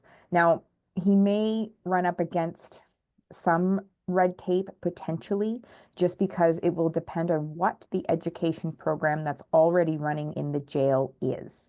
So I very much feel that his best bet would be to try to get some information about what program looks like for their education. It's tough. Because yeah, this is something that we've sort of been trained to do and trained to run within the facilities. So it's tough to know what that would look like for someone who's just trying to start this up from within the institution, especially as far as resources. What access does he have to books or activities that he could bring to it? Is there someone who can print things and give them to him for people to use? Does he have access to a library? I know some places may have libraries. Everywhere is a little bit different. So I would first have him try to find out what resources does he have access to. Is anyone within the institution willing to help, whether that be the social worker or the teachers? He should try to perhaps request some meetings with these people to see about, what does he have access to? And it may be a bit of a slow start. I have a feeling something like that definitely won't happen too quickly in there, unfortunately. Even for ourselves, being able, from a certified sort of place to be able to go in and do this, it is a struggle. So hopefully he just, it's definitely possible. I think it'll just take some good conversations and resourcing on his end. And I would definitely check in with the social workers and the teachers for sure. Thank you. And with the program coordinator, because Vanier, when I used to provide programs at Vanier, I had to meet with the program coordinator. And so they're the ones who would approve programs. They're the ones who know what that niche is, what they need in there. And so that would be the first step I would take in terms of what program or service that I provide in the institution, because they're very, as Taylor said, they're very, very limited in terms of, I wanted to take in an iPad at one time to play a little song at the beginning of my program, and I was not allowed to do that. Pencils they provide and paper for writing, that's about it, so it's very limited, and for safety reasons too, they have their reasons why they do not allow electronics and the media and all of that in the institution. So in planning to provide programming, please perhaps let him contact the program coordinator and find out what they need and how he can go about providing that need. Another thing I just wanted to mention too, that's something Cynthia had said that made me think of this, is available space. Space in the jail is like hot commodity. That is, sometimes our team goes in, we don't even have somewhere to sit. That is going to be very likely a big barrier, which is something that will need some advanced planning, just to even get a space where the members of this potential group can sit down. And the fact that, sometimes we can have a space arranged for us and then, we're getting the boot even before we even get to start. Yeah. So that would be really something for him to take into consideration as well. Again, not impossible, but there will be some certain challenges that he will need to navigate first. Yeah. I just saw someone write in the chat about library in the jail. As far as I know, there's no library in the jail. As far as I know, a few of the clients that I saw, they had Bibles. And anytime there is an issue and the guards have to go in to do a sweep or check, they lose everything. So a lot of times, whatever they have is put in, what would they call it again, Taylor? It's put away for them, but they cannot keep a lot of things in their room, right? So just remember that. They don't have that luxury to just go to the library and read. And a lot of times I find that the behaviors that are presented and exhibited is because, and I speak for the women, they have nothing to do. Yes. So, Yes. they act out and then they get placed in SEG, right? And then Yes. they're not allowed to go to programs for a while, Right. And some Yeah. people are so eager to work with us merely because their brain is stagnant. They are sitting there. Yes, they're there is yearning nothing for, yes, they're happening. yearning for knowledge, for information, to be Yes. connected with the outside as well. Yes, You sort of know? anything we can bring to them. So we've even started Yes. to integrate things like brain teasers, puzzles, stuff like that that can be worked on. Our institution will sometimes allow us to leave things with them, like paper, so that they can work on some of these things. It depends though, it's different all the time. But yeah, that's a big chunk of it too. So, I'm sure there will be a good chunk of interest in the program for sure, which is something Yeah. he can bring forth to those who are coordinating those Yes. certain ideas. It'll just be all that red tape, which, we've all come to know so well, unfortunately. Yeah. And Helen, I don't know if you had an opportunity to go in the institutions at all, but I think Taylor and I have some familiarity with that, in that the institution is not there to provide reintegration. They're there for punitive measures. Someone did something, broke the law, and yes, we need the law and we need to hold people accountable. So when they go into the institution, the main focus is for them to be punished for the infraction or for the crime. So when it comes to literacy, that is only a factor that comes secondary, because we've noticed recidivism. When people go in, they come out, they go in, they come out. And so now the government and organizations are looking, well, how can we prevent recidivism? How can we do that? So now we said, okay, we need to give them programs, because many, as John pointed out, have grade 8, grade 10 or under. Many of them are very young as well. So, and many of them have dropped out of school. And so as as John has said, he did a lot there, huge. Education is the key to get them to move forward and to become better, productive citizens. Thank you. You Chan, know, I know you have a question. yeah. Yes, thank you. I just had a quick point to make. Actually, I've been working with people with correctional history of all genders for many years. Now I did it in India and I'm doing it here now as well. And a common recurring motif that I see in their stories is the depth of shame that many of them endure. And I've seen that, in terms of reintegration, the role of home-based businesses or small communities around them that can provide them that initial first step is huge in countering and breaking free from that shame.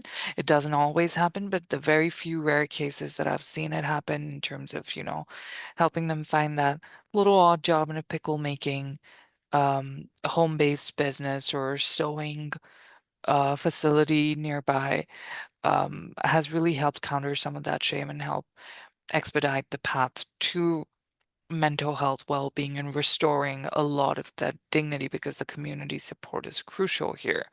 And in Ontario especially, I've noticed that Scott's directories and certain free resources in the library can help us identify these home-based businesses, but also Kijiji and social media can help us identify where exactly the informal sector lies, which will continue to play a key role.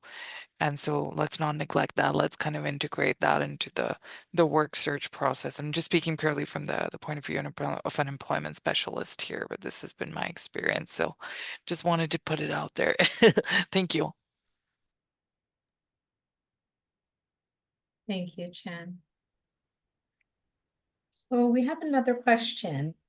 How can literacy service providers on our end advocate for incarcerated individuals to ensure that they receive these resources and the supports needed for their succeeding into their learning and releasing into integration? So for I us didn't hear that right now, question. Could you repeat the question, I'll please? repeat the question. How can literacy service providers advocate for incarcerated individuals to ensure they receive the resources and supports needed? so something that we at the John Howard Society are doing right now is we are actually actively doing our best to increase our presence, increase our advertising, and increase the amount of people who know about us within the institution. So we've actually just presented 2 new flyers that are approved. It did take us a long time to get things approved. Everything's slow. But we did get 2 new flyers, which are approved to be circulated within the jail. We are planning on now doing a workshop beginning within the next couple weeks on financial literacy to help build that foundation that folks will need as they begin to reintegrate into society moving forward, or even just to have that information for while they're still incarcerated. Just so that they feel that they are building their skills, and they are. They don't just feel that way, they are. So we have now worked with the head social worker, and we have also collaborated with the teachers from within the institution, and they are now going to be circulating these on our behalf. It was about getting ourselves in there, taking all the steps, and it took us a while. It took us almost 5 months to get our whole staff trained to be able to enter the jail. It is an uphill battle, but it is one that is worth fighting, and continuing to progress our way through the system. It is a machine. Working within the jail is a machine, and the machine generally doesn't like when you try to come in and change some of its parts. So you have to be resilient. As I am, I have a fantastic team here at the John Howard Society. I got a couple of our members on the line here with us as well, truly excellent. And we are, really working in. We're offering one-on-one, we're offering group sessions, and whether they let us in or not, we're going to show up every week. We're going to show up every week. We're going to go through the process of getting scanned in. Will we get turned away sometimes? Yes. I just had one of my lovely coworkers, Bonnie, try to head into the institution just yesterday, and she called me 5 minutes later and said they won't let her in. But you know what? We're going to keep showing up every week, and I think the resilience is going to be a big part of it. Our clients deserve it, and we got to do what we've got to do. So we're trying our best to make connections, network, do your best to get on people's good sides and get the word spread. Do what you have to do to be able to offer our clients the best service possible. And the more you try, the better off you'll be. It's a slow running machine, but that would be, just keep going. Would be my best advice on that one. Thank you, Taylor. Persistency is big. Helen, Cynthia did you want to say something, Helen? or Helen? Just to quickly add to what Taylor was saying, like what we heard is really the importance of relationship building, because as Cynthia was saying earlier, there's so many other priorities for our institutions before literacy programming, whether it's safety of inmates and staff or health issues or court dates. And so advocacy needs to include that relationship building on the ground and the understanding of day-to-day operations, but also, advocating at the policy level, because as we've heard today and in the chat that, there are a lot of different barriers. So really advocating also for change within the system, though I think, as Taylor was saying, it's not easy, but making that effort. We can get the oil. Yeah. So I would add, I hear Taylor about the resources and the flyers, and I've said that in my response. But I would say, get involved. Let our agencies get involved. Let's get involved individually. We know of the Canadian Civil Liberties Association, and I've registered our organization as a member. They're doing wonderful work. In 2017, there was a mass forum to talk about the changes and much needed changes to the record suspension program. As someone who is directly doing record suspension, I can tell you there are 11 changes that we need to have made as soon as possible. The Criminal Records Act needs to be revamped.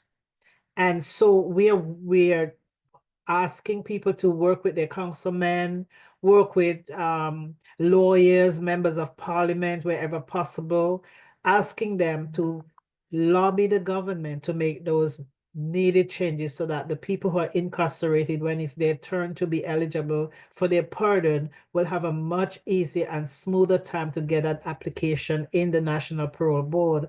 Because right now it's a very, very tedious and difficult, very long process, right? So this is where I think we should also put some of our energies in getting with the Canadian Civil Liberties Association and having one voice for incarcerated people. For example, I will tell you just one of the barriers right now. Prior to 2022, the cost for sending an application to Ottawa, a completed application to Ottawa, was close to $700. That's on people who don't even have jobs, who are looking to get their pardon set aside. So the government dropped that to $50. So as of January 2022, the administrative fee that accompanies an application to Ottawa is $50. But there's other challenges to the Criminal Records Act that we are fighting for. And I'll tell you what one is right now is for people who think that they're eligible, start the process of application. And then in the middle of the application, they're hearing from the courts that, oh, you had a fine of $50, therefore you're not eligible. And you'll have to wait 5 years now before you restart that application. And so we're asking, and I've called Ottawa a couple times, asking on behalf of some of my clients, one lady was owing $39. And I said, really, should she wait 5 years in order to be eligible? Because one of the rule is if you do not pay all the fines and meet all the conditions, you're not eligible for a pardon.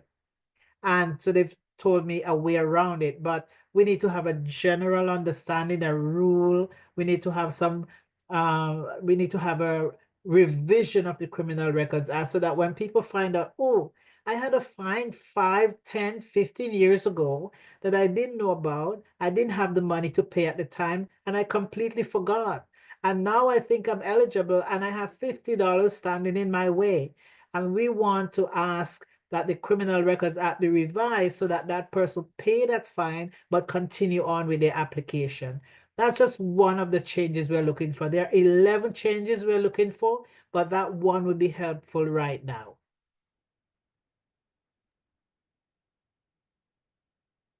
Thank you. So many barriers. Are there any questions from the audience? Any final thoughts? So we will be accepting questions throughout, and there will be a Q&A at the end. So we could move along, Embry, to our next part Yes. of our Thank forum. you to the Thank you so panelists. much, Cynthia, Taylor, and Helen. We'll see you Thank back for you. the Q&A. So we now have Centennial College and PTP doing their presentations. They are supporting the justice-involved individuals from the literacy lens. So our first presenter is going to be Joy. And Joy is the Associate Dean for the School of English and Liberal Studies, Academic Upgrading Employment Services Program. Fulguni Shuka, she is a program coordinator and a professor with the Correctional Literacy Initiative. She's an administrator, program coordinator. She does English, math, science, self-management. She's also a student success advisor and a clerical support officer. So please welcome Centennial College. Thank you, Georgina, and good morning, everyone. I'm trying to present this presentation without it moving forward. Just bear with me for a minute. I am not the most tech savvy. Okay, so can everyone see it on the screen? Yes. Presentation? Okay, awesome. So yes, my name is Joy Bolson. You know, a lot of what I had prepared to present today has already been presented. And so I'm just going to skip over some slides and sort of get to the things maybe that we didn't get to speak about yet.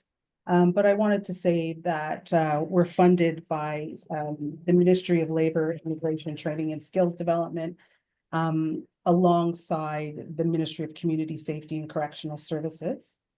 Falguni Shukla, our esteemed program coordinator, is not with us today. She's here in spirit. The Corrections Literacy Initiative, you know, I can't say this enough, and it's something that my friend Cynthia mentioned. I'm just going to stop sharing this because it just keeps on going. But there's something that my friend Cynthia mentioned that's really important in serving justice-involved groups, and that is kindness and humanity and patience. And so I wanted to put that forward in the presentation, and I could spend the next 15 minutes talking about how incredible a faculty team I'm honored to work with, and how amazing the faculty team is in their own respects, with respect to their subject matter expertise, but just in their kindness and their genuine interest in serving the public, and especially in serving this population. I think that's the starting point for any program serving justice-involved learners, just because they're such a vulnerable client group.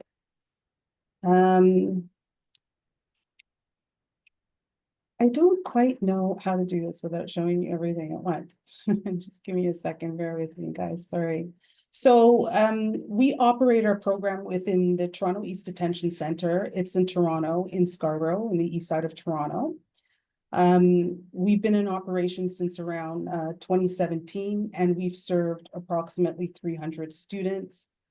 We have some clerical support on campus helping us with registrations and such, but it's basically the program coordinator and the faculty team who go in to teach to students face-to-face within the facility.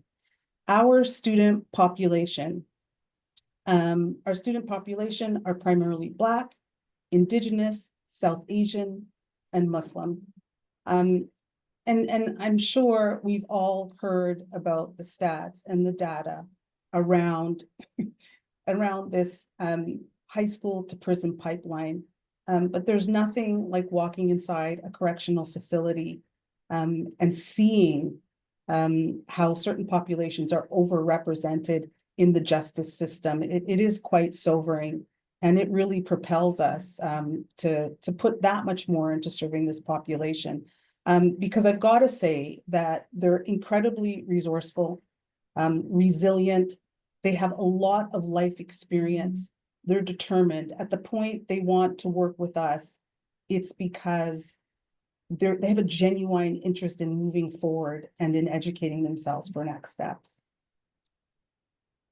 So how we do it is we start by an intake assessment. The facility will, first of all, we function firstly in a maximum security facility. That's the first thing, and it's a remand facility as well. So first, the security sergeant will clear offenders for participation in the program. And from there, we conduct an intake assessment. It is quite detailed, just to ensure that the prospective student is attitudinally appropriate to be served, doesn't have addictions or mental health that stands in the way of their fulsome participation, and to also determine their release date, their post-secondary or apprenticeship or employment pathway. And so a lot of this planning is done up front when we determine where students are headed, and to determine whether or not we can help and whether or not they're appropriate for a level 2-3. We're an LBS level 2-3 provider for college prep and specific skills training. Let me try to show again. So our intake is fall, winter, and summer semesters. We deliver ACE and pre-ACE courses. Our pre-ACE courses are 84 instructional hours, whereas ACE level courses align with that of the board at 112 instructional hours per course. And we deliver in small groups, 2 to 4, sometimes one-on-one. We do have a lot of challenges. We do have a lot of challenges in our delivery. And the challenges are something, that Taylor was talking about earlier. It's just a restrictive institutional setting. So, oh my God. So those of you those of you who teach in a normal classroom setting or even in a community-based setting, it's quite jarring. Like most of us haven't been to jail. And John mentioned that in his stats. Most Canadians haven't had, any interaction with the justice system. But it is quite jarring when you enter the facility, because when you go in there to teach, now you're going to jail as well. And so that restrictive setting is something that really guides and directs everything that the faculty team deliver. We also have limited programming space. That's something that Taylor mentioned as well. I believe the Toronto East Detention Center was built in the 60s. It's overpopulated and it's not really meant to house many for very long, but there are other challenges in our justice system which slows down the carriage of justice and the processes towards, having your day in court and having charges dropped or suspended or moving to federal in some cases. And so those delays in processing and moving through the system also create greater pressures on facilities that are only meant to hold someone for 1 to 2 months. We see in the Toronto East, some of our students are held there for 2 years and sometimes longer. The ability to bring in teaching materials and supplies are prohibitive. And so most things aren't allowed in a correctional setting because most things can be weaponized. They're contraband. And in contrast to some of our other presenters and panel members, at Centennial, we really see that as an opportunity.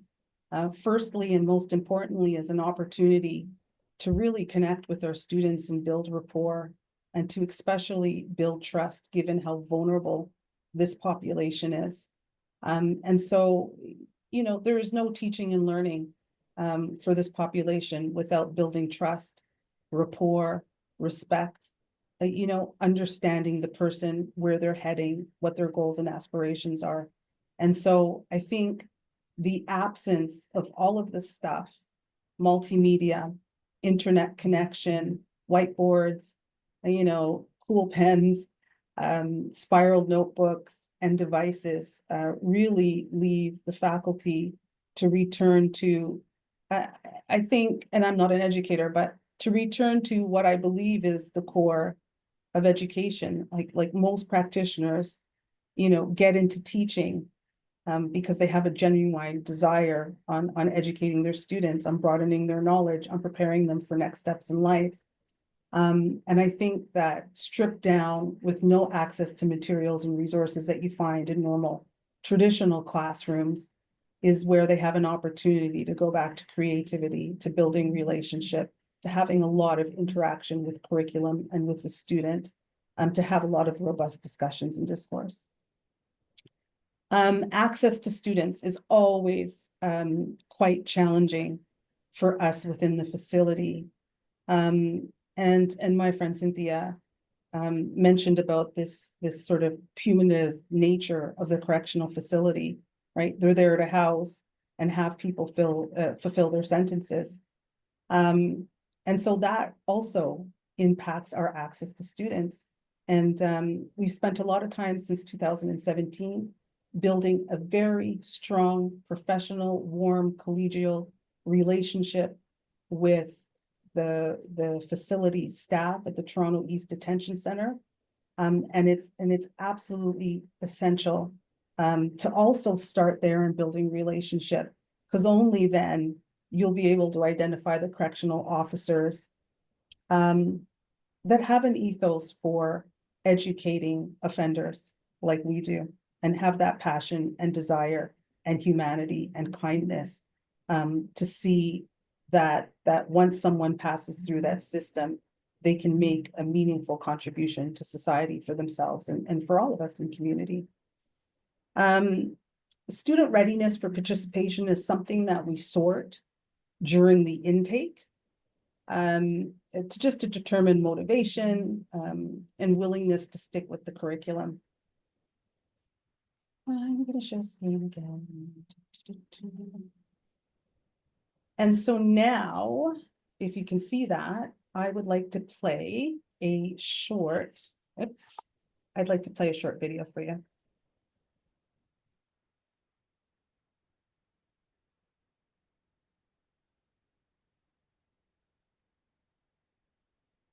What I would, oh, for some reason, can I just ask for an excuse for a quick second, Ambreen, Georgina? I just want somebody to slow down and stop this auto presentation. If you could just give me 30 seconds.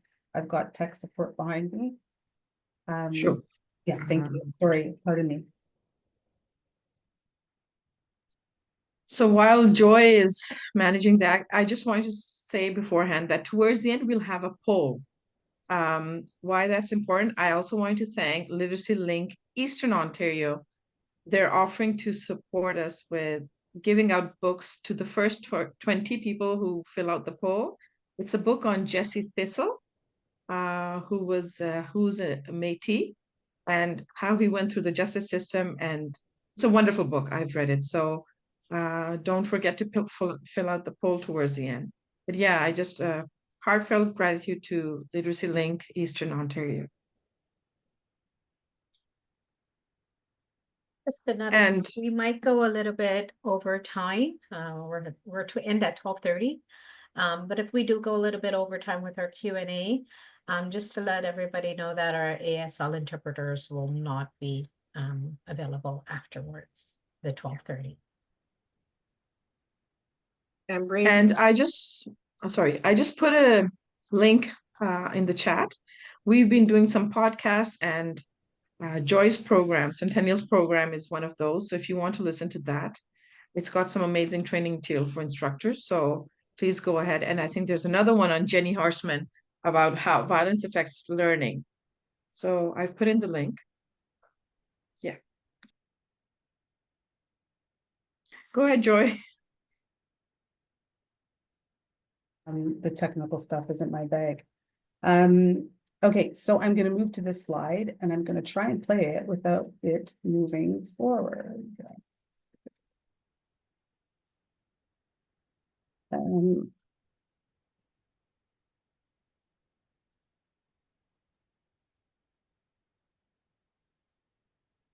Okay, here we go.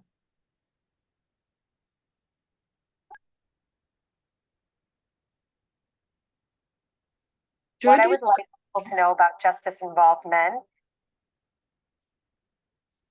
I'm so sorry, everyone. Just give me a second here.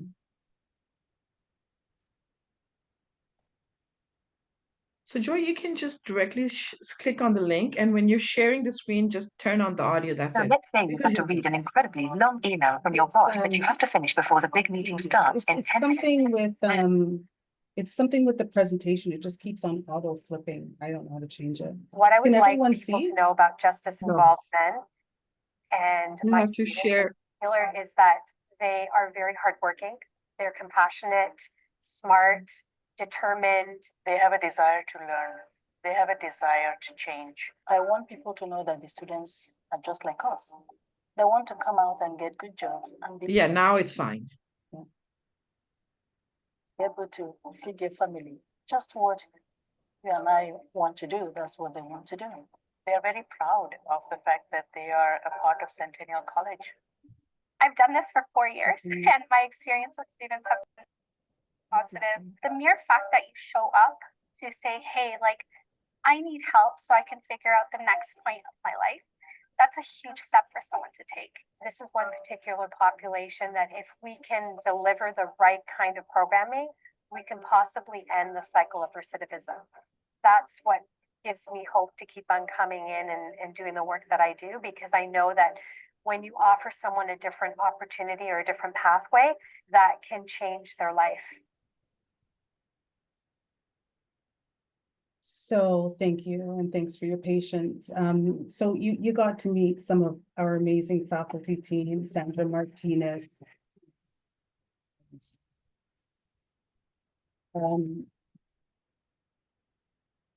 Sandra Martinez. Now, you know, we all. Oh my goodness gracious.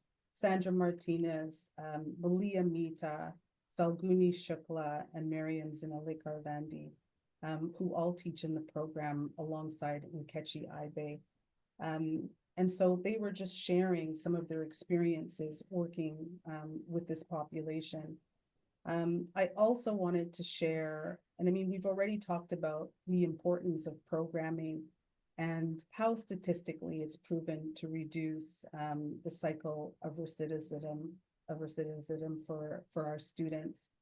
I think at Centennial, there's something that we always do, and that is provide our students with white glove service. And so as soon as we register someone in the CLI program, we're really waiting for a release date so we can wrap services around them via our employment services program. And that gives us some additional access to supports and referrals out in the community. Another thing that we're doing with the Centennial program is we're developing a certificate program. It is an entrepreneurship / business administration mashup.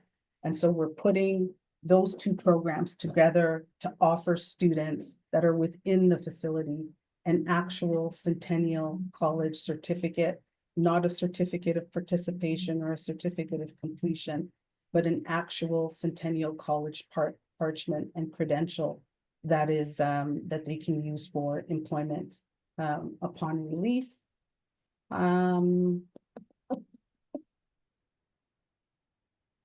I think that what may distinguish us from community-based literacy programs for the justice involved is that we're moving students towards mostly post-secondary entry within the program. And so we deliver ACE level courses. We stick to a strict adherence for the number of hours that we present to students, that we deliver to students, because we're really trying to lay that foundation for them. And so now I'm just going to show you some of the quotes from our students over the years.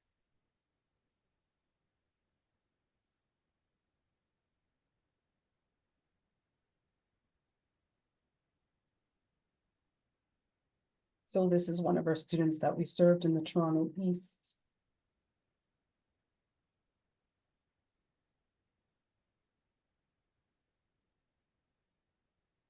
I wanted to say a little bit more about our students. And there is this segment of the population that come from low income single mother families. But I wanted to say a little bit about the population that most people don't expect in correctional facilities. And that is Black, Brown, Muslim students who come from middle class to upper middle class families. And so someone this morning mentioned how, I think it was maybe Shan, who mentioned how, you know, men in their adolescence make a lot of mistakes. They make a lot of foolish mistakes in community. But because the population, justice involved populations are brown, Black, Muslim, because of bias and stereotypes in policing and across the justice system, they're more likely to be picked up. In contrast to their white counterparts. And so this is why we see that overrepresentation of these males in a correctional facility. They're not doing anything different than any other population in most cases. They're really just making mistakes in the case of the Toronto East of adolescent males, but they get picked up. They may not have access to resources for representation. They may be held for more than 72 hours, which now increases their chances of remaining in the facility for a longer period of time. And now, even if they're released, even if the seizure was illegal, even if the search was illegal, even if the charges were minimal, you know, a 1 gram possession, now their whole lives are upended because of this one charge in adolescence. And so I wanted to tell you that our students aren't this archetype of, low income, single mother household. We have some really bright students who are incarcerated within the Toronto East Detention Center. We have a student from a year and a half ago who was in a life sciences program at the University of Toronto. And so there's a segment of the population who doesn't fit the public stereotype of what an incarcerated person is. These are the conditions of Black, Brown, Muslim people in community who are targeted by the law, bias, racism, and stereotypes. Yes, Chan, go ahead. Thank you for bringing that point up, Joy. The thing is that I have the advantage of seeing all of this as a newcomer, as an outsider, and I have the vantage point of seeing this from the point of view of someone who's not lived in India. Not lived in Canada, sorry. I lived in India my whole life. So I just want to know why there is such a deep fear of certain types of men or men from certain communities here in Ontario. I see it very visibly. Like I see that in the system, and I see that even as a non-Canadian now. So what and how can we address this? Oh, Chan. Chan, I mean, that's a really long discussion for another time. But basically it amounts to anti-Black racism, Islamophobia, and anti-Indigenous racism. Yeah. Okay, And okay. my friend, Dr. Helen Anderson, can probably say a lot more about all of these societal pressures and why it is that a certain segment of the population end up in the justice system. But I mean, we have a long storied history in Canada of discriminating against and, committing genocide against certain populations. And so it's reflected in our communities and in our institutions today. And if I can just add very quickly, it's terrifying to see how many of these biases trickle down over from our southern neighbor. And I'm just scared of how things are going to play out now that we have such terrible leadership down below. Yeah, again, overdrinks, Shan. Sorry, I just want to interrupt. We're just being mindful of the time. Yeah. There's one more presentation, yes. Okay, all right, great. So, I just wanted to say that, yeah, we have a really bright population. We started a scholarship, me and the faculty team. A portion of our wages goes into collecting tuition fees for students who graduate from the Corrections Literacy Initiative program. And Marie, you tell me about yours, and if anybody else is serving students who want to go in to post-secondary, let me know, and we'll see if we can make that scholarship accessible. I'm going to drop a link for the Corrections Literacy Initiative program page at Centennial. You'll be able to see the videos. You'll get a better sense of what you do. Thank you so much for bearing with me and my technical challenge. Like I promised, I was a lot more prepared than I was today, and not the best, most fluid presenter on a good day. But really happy to hear from you. And there's one last thing that I wanted to say is that even in the midst of this crisis across the college sector, I'm still looking for science, biology, chemistry, and math faculty for the Corrections Literacy Initiative. And if you know of anyone with a kind soul, you could send them my way. Thanks so much. And I loved learning from the other panel members and presenters today. Thank you. Thank you, Joy. Joy's presentation as well as her contact information will be available. We have our second presenters, and Nishat is from PTP. Nishat is a social service professional with a decade of experience supporting individuals affected by homelessness, the justice system, mental health and addiction, and gender-based violence. As an instructor at PTP, she teaches literacy, employment readiness, and life skills at the Toronto South Detention Center. She has worked with Street Haven at the Crossroads and Fred Victor. She holds a social service worker diploma from George Brown College and is now pursuing her Bachelor of Social Work at the University, York University. She is dedicated to equity, advocacy, and fostering inclusive opportunities for all. Please welcome Nishat. Good morning, everyone. Actually, good afternoon. Thank you for such wonderful presentation ahead, like the presenters before me. Most of the things actually have already been said that I was going to present, but I'm just going to reiterate some of them just to emphasize how important this is for all of us. I'm just going to share. Do I have access to sharing? Yes. Yeah, okay. Okay, I'm just going to share this. So the way we view literacy, it isn't just about learning how to read or write. It's a powerful journey of healing. Sorry, just give me 1 second. It gives people the tools to move past incarceration and build their identities and find a new sense of purpose. So we see literacy as a healing process rather than just, how to read or write.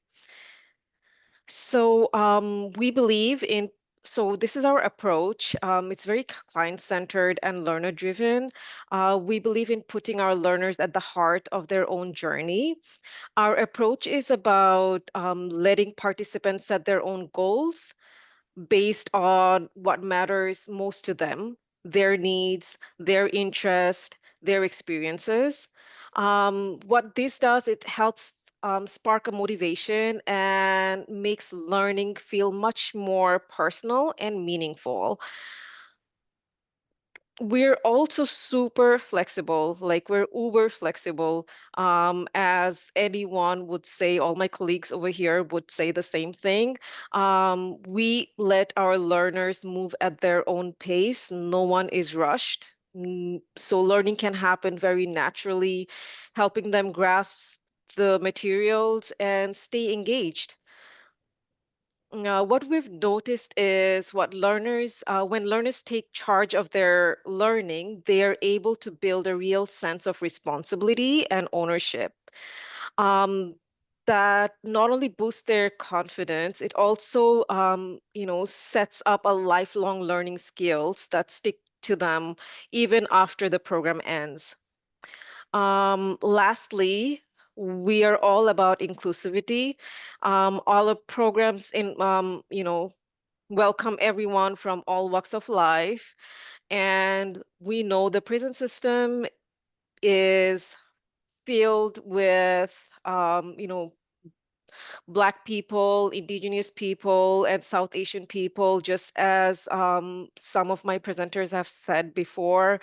And like what Chan has asked, how the policing system in North America was established to keep the indigenous people in their places, control the enslavement of people and stuff like that. So the police's still, those systemic barriers still continue to play the same role as they did before. Hence, we see more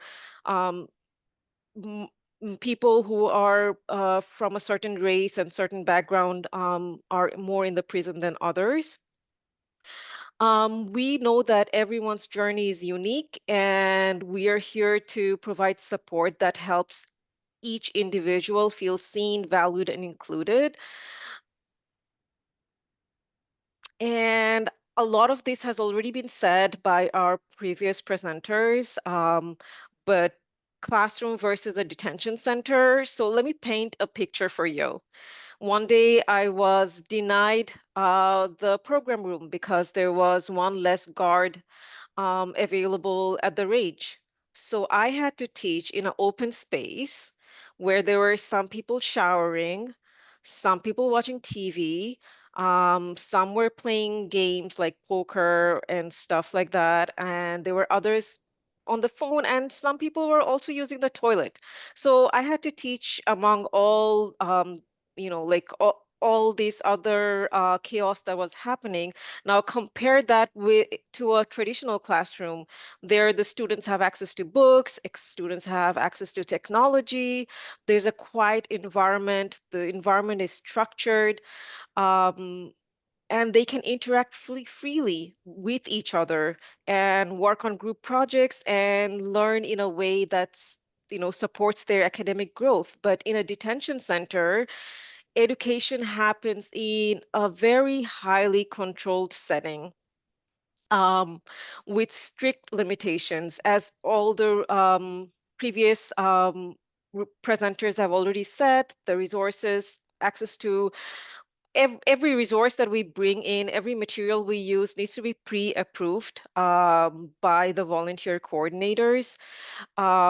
We do not have access to any technology, and a lot of presenters before have already said that, this kind of is a setback because they go into the world with no knowledge or very limited knowledge about, like, how to use a computer, how to apply for a job, how to use the internet or access an email. So, like, these are the skills that we cannot teach them inside the facility because we're not allowed technology in there. Many of these individuals, like John has said, have dropped out of school, have interrupted education. Having said that, this is a classic example of school to prison pipeline. Actually, most of our learners have interrupted education, as far as I can say. However, despite these challenges, there is no denying that education remains a powerful tool. But the reality is the conditions which learning happens can really make a difference. These are some of the things that we taught. Again, our programs are designed and informed by the learners themselves. For example, we started with the financial literacy after hearing from them the importance of managing money. And this was also advised by the program coordinators or volunteer program coordinators in the prison. So we went with that. We taught them about budgeting, saving, managing credits. We have heard some horrific stories about payday loans. That's a story for another time. We also offer African heritage so that, as you know, that there is a lot of people who are incarcerated are from certain racial backgrounds. It helps them to reconnect with and explore, reconnect to their roots, and also understand why such systemic barriers exist, or why there's a certain group of people overrepresented in the justice system. We also did trades and apprenticeship information session, sorry. That was also informed by our learners. That was because, as you know, there's a lot of barriers when you have a criminal record, and there is the word of mouth. There is that in trades, a lot of times they would accept people with a criminal record. Hence, they wanted us to give them knowledge, like give them ideas about how this apprenticeship training works, how many hours, what are the credentials, what are the criteria required, the hours required, the level, whether they need high school or not, all those. And then we also offer book clubs, and through that they are kind of like getting a feel of learning things, and viewing the world very critically, and like expand their knowledge or connect. I think books are a way of connecting to the outer world as well. However, having said that, I'm going to give you guys a very bad news. In Toronto South Detention Center, we're not allowed to bring books anymore. They were allowed to order books over Amazon. Now they can't do that. So yeah, so books are also becoming restricted. Having said that, quoting one of my clients, they felt like they're going to be now living under the rock. Curated writing is another thing that we do.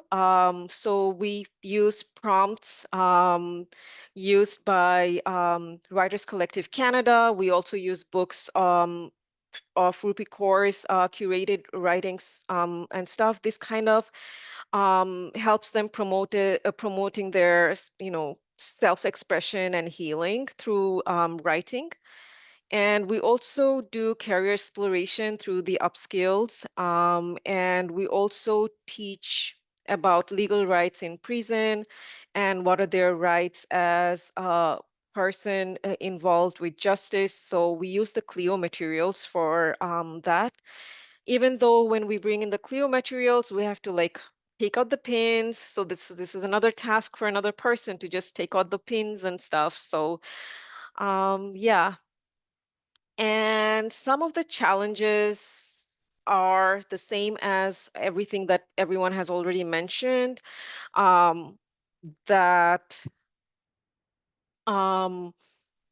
we first of all, there is a systemic inequalities that the justice involved individuals face every day.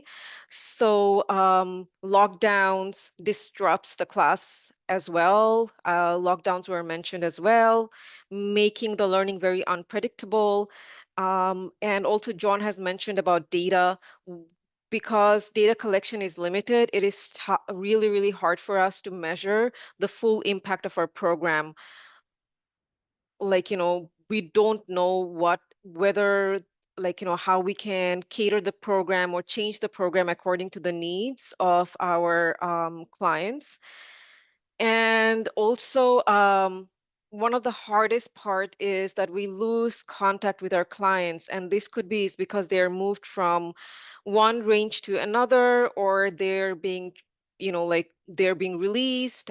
We do tend to lose contact with our learners. And also we have noticed the other challenge is there's a lot of self-doubt and stigma associated with learning, probably because of how the school system was, and they feel they don't have a trust on the education system. Like I said before, like a majority of them have interrupted education. And again, digital literacy is a challenge. And maintaining professional boundaries is also, it could also be a challenge because you want to, because there is like a lot of restrictions that are given to you as a person when you are as a teacher teaching in a classroom versus a person going into the jail. In one of the orientation, we were even asked to use alias names, which really doesn't make sense. We would lose the personal connection if we have to use alias names. These challenges, however, do not stop us, but they rather do remind us why this work is so important. The way we view success, it is reflected in our meaningful connection and a renewed sense of belonging, and the learners gaining access to resources that support their reintegration to the society. So whatever they need, we try to give those resources to them when they're being released. Whether it is through understanding their rights, expressing their truth, or through writing or preparing for a new career, literacy really empowers individuals to heal and grow and thrive. For example, a recent case when I was doing the financial literacy, we were talking about RESP. And one of the learners came back and told me that he has asked his wife to open an RESP account for his 7-year-old daughter. I would call that a success.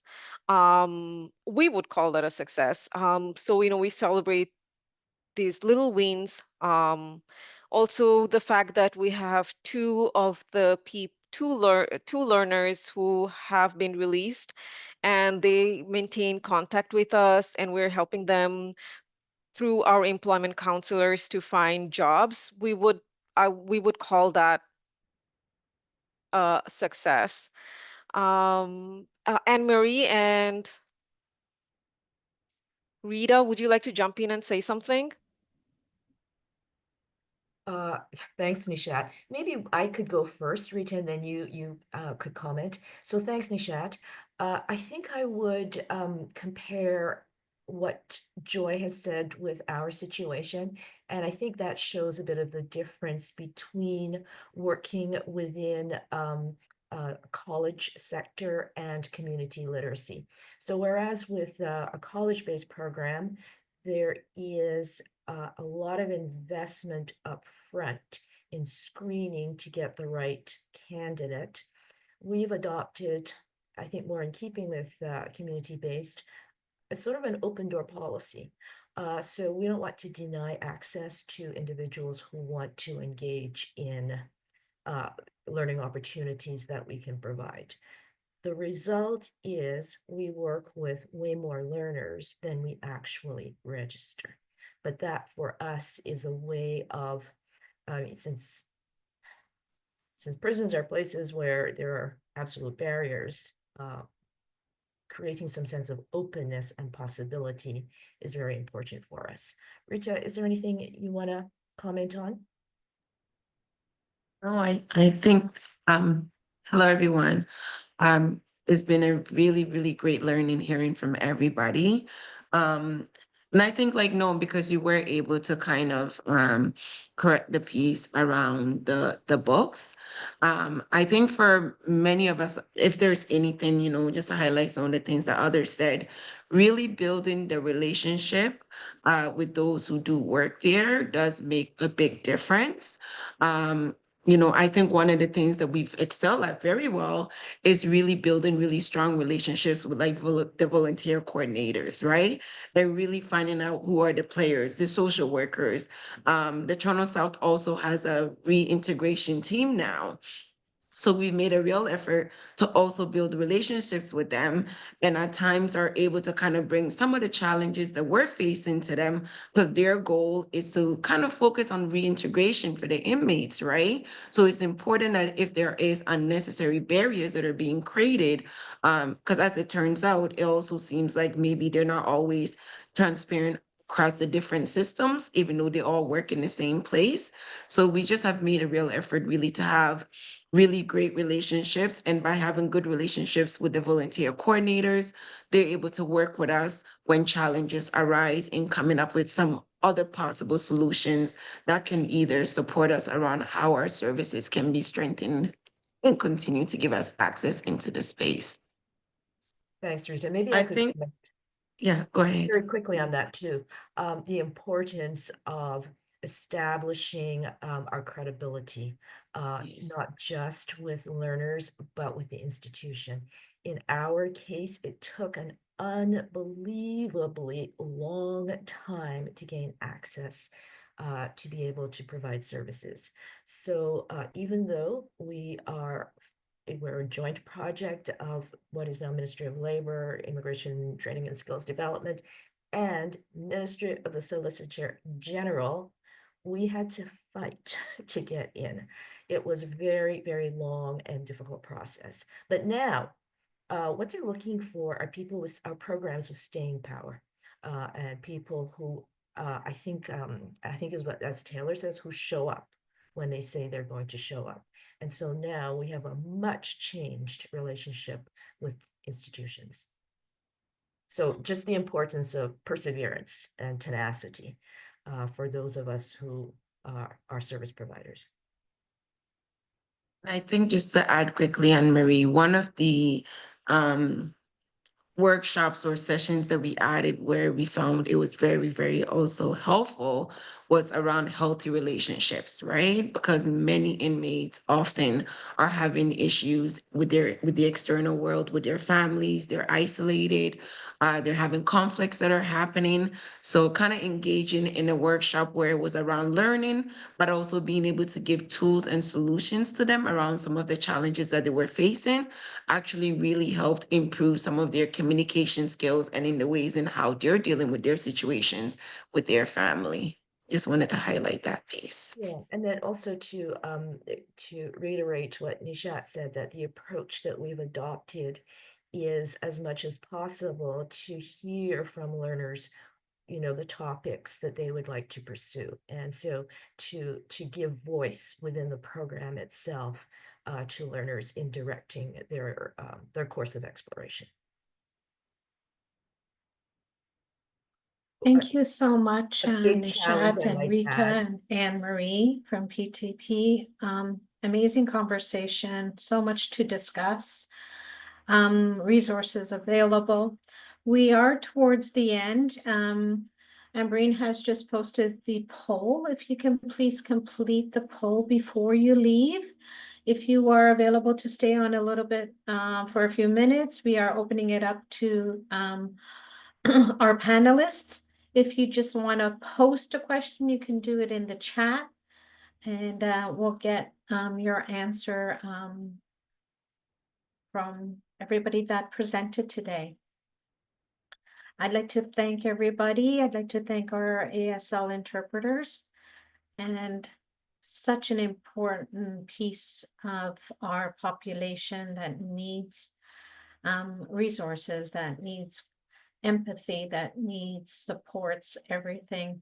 And advocacy is a big thing behind it. So thank you for all being here and part of this important discussion. And good luck to the programs. Yeah, please do fill out the poll. It really means a lot to us because next time when we want to make some more changes, this poll would really help us.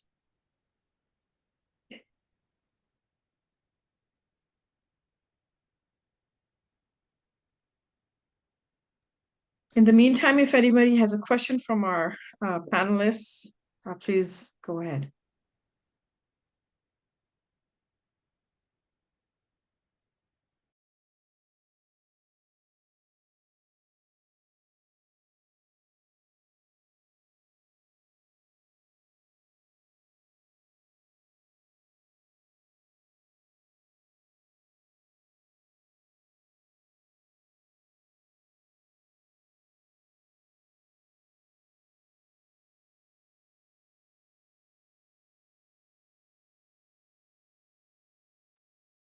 I also just wanted to take a moment to thank the panelists, especially Taylor, because I know Taylor, it was a last moment request. There was some misunderstandings, but thank you so much for making it today.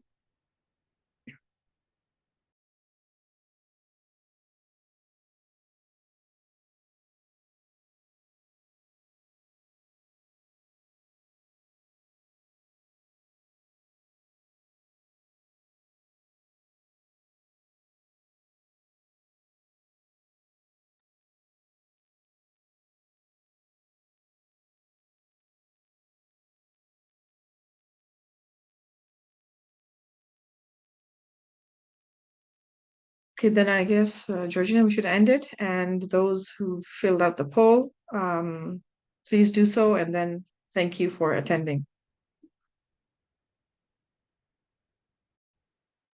Well, thank you, everyone. We will be And putting up the recording. presentation and a resource will booklet will be available after the event. And as I say, if you have any information that you'd also like to share, just to myself or Anne-Marie.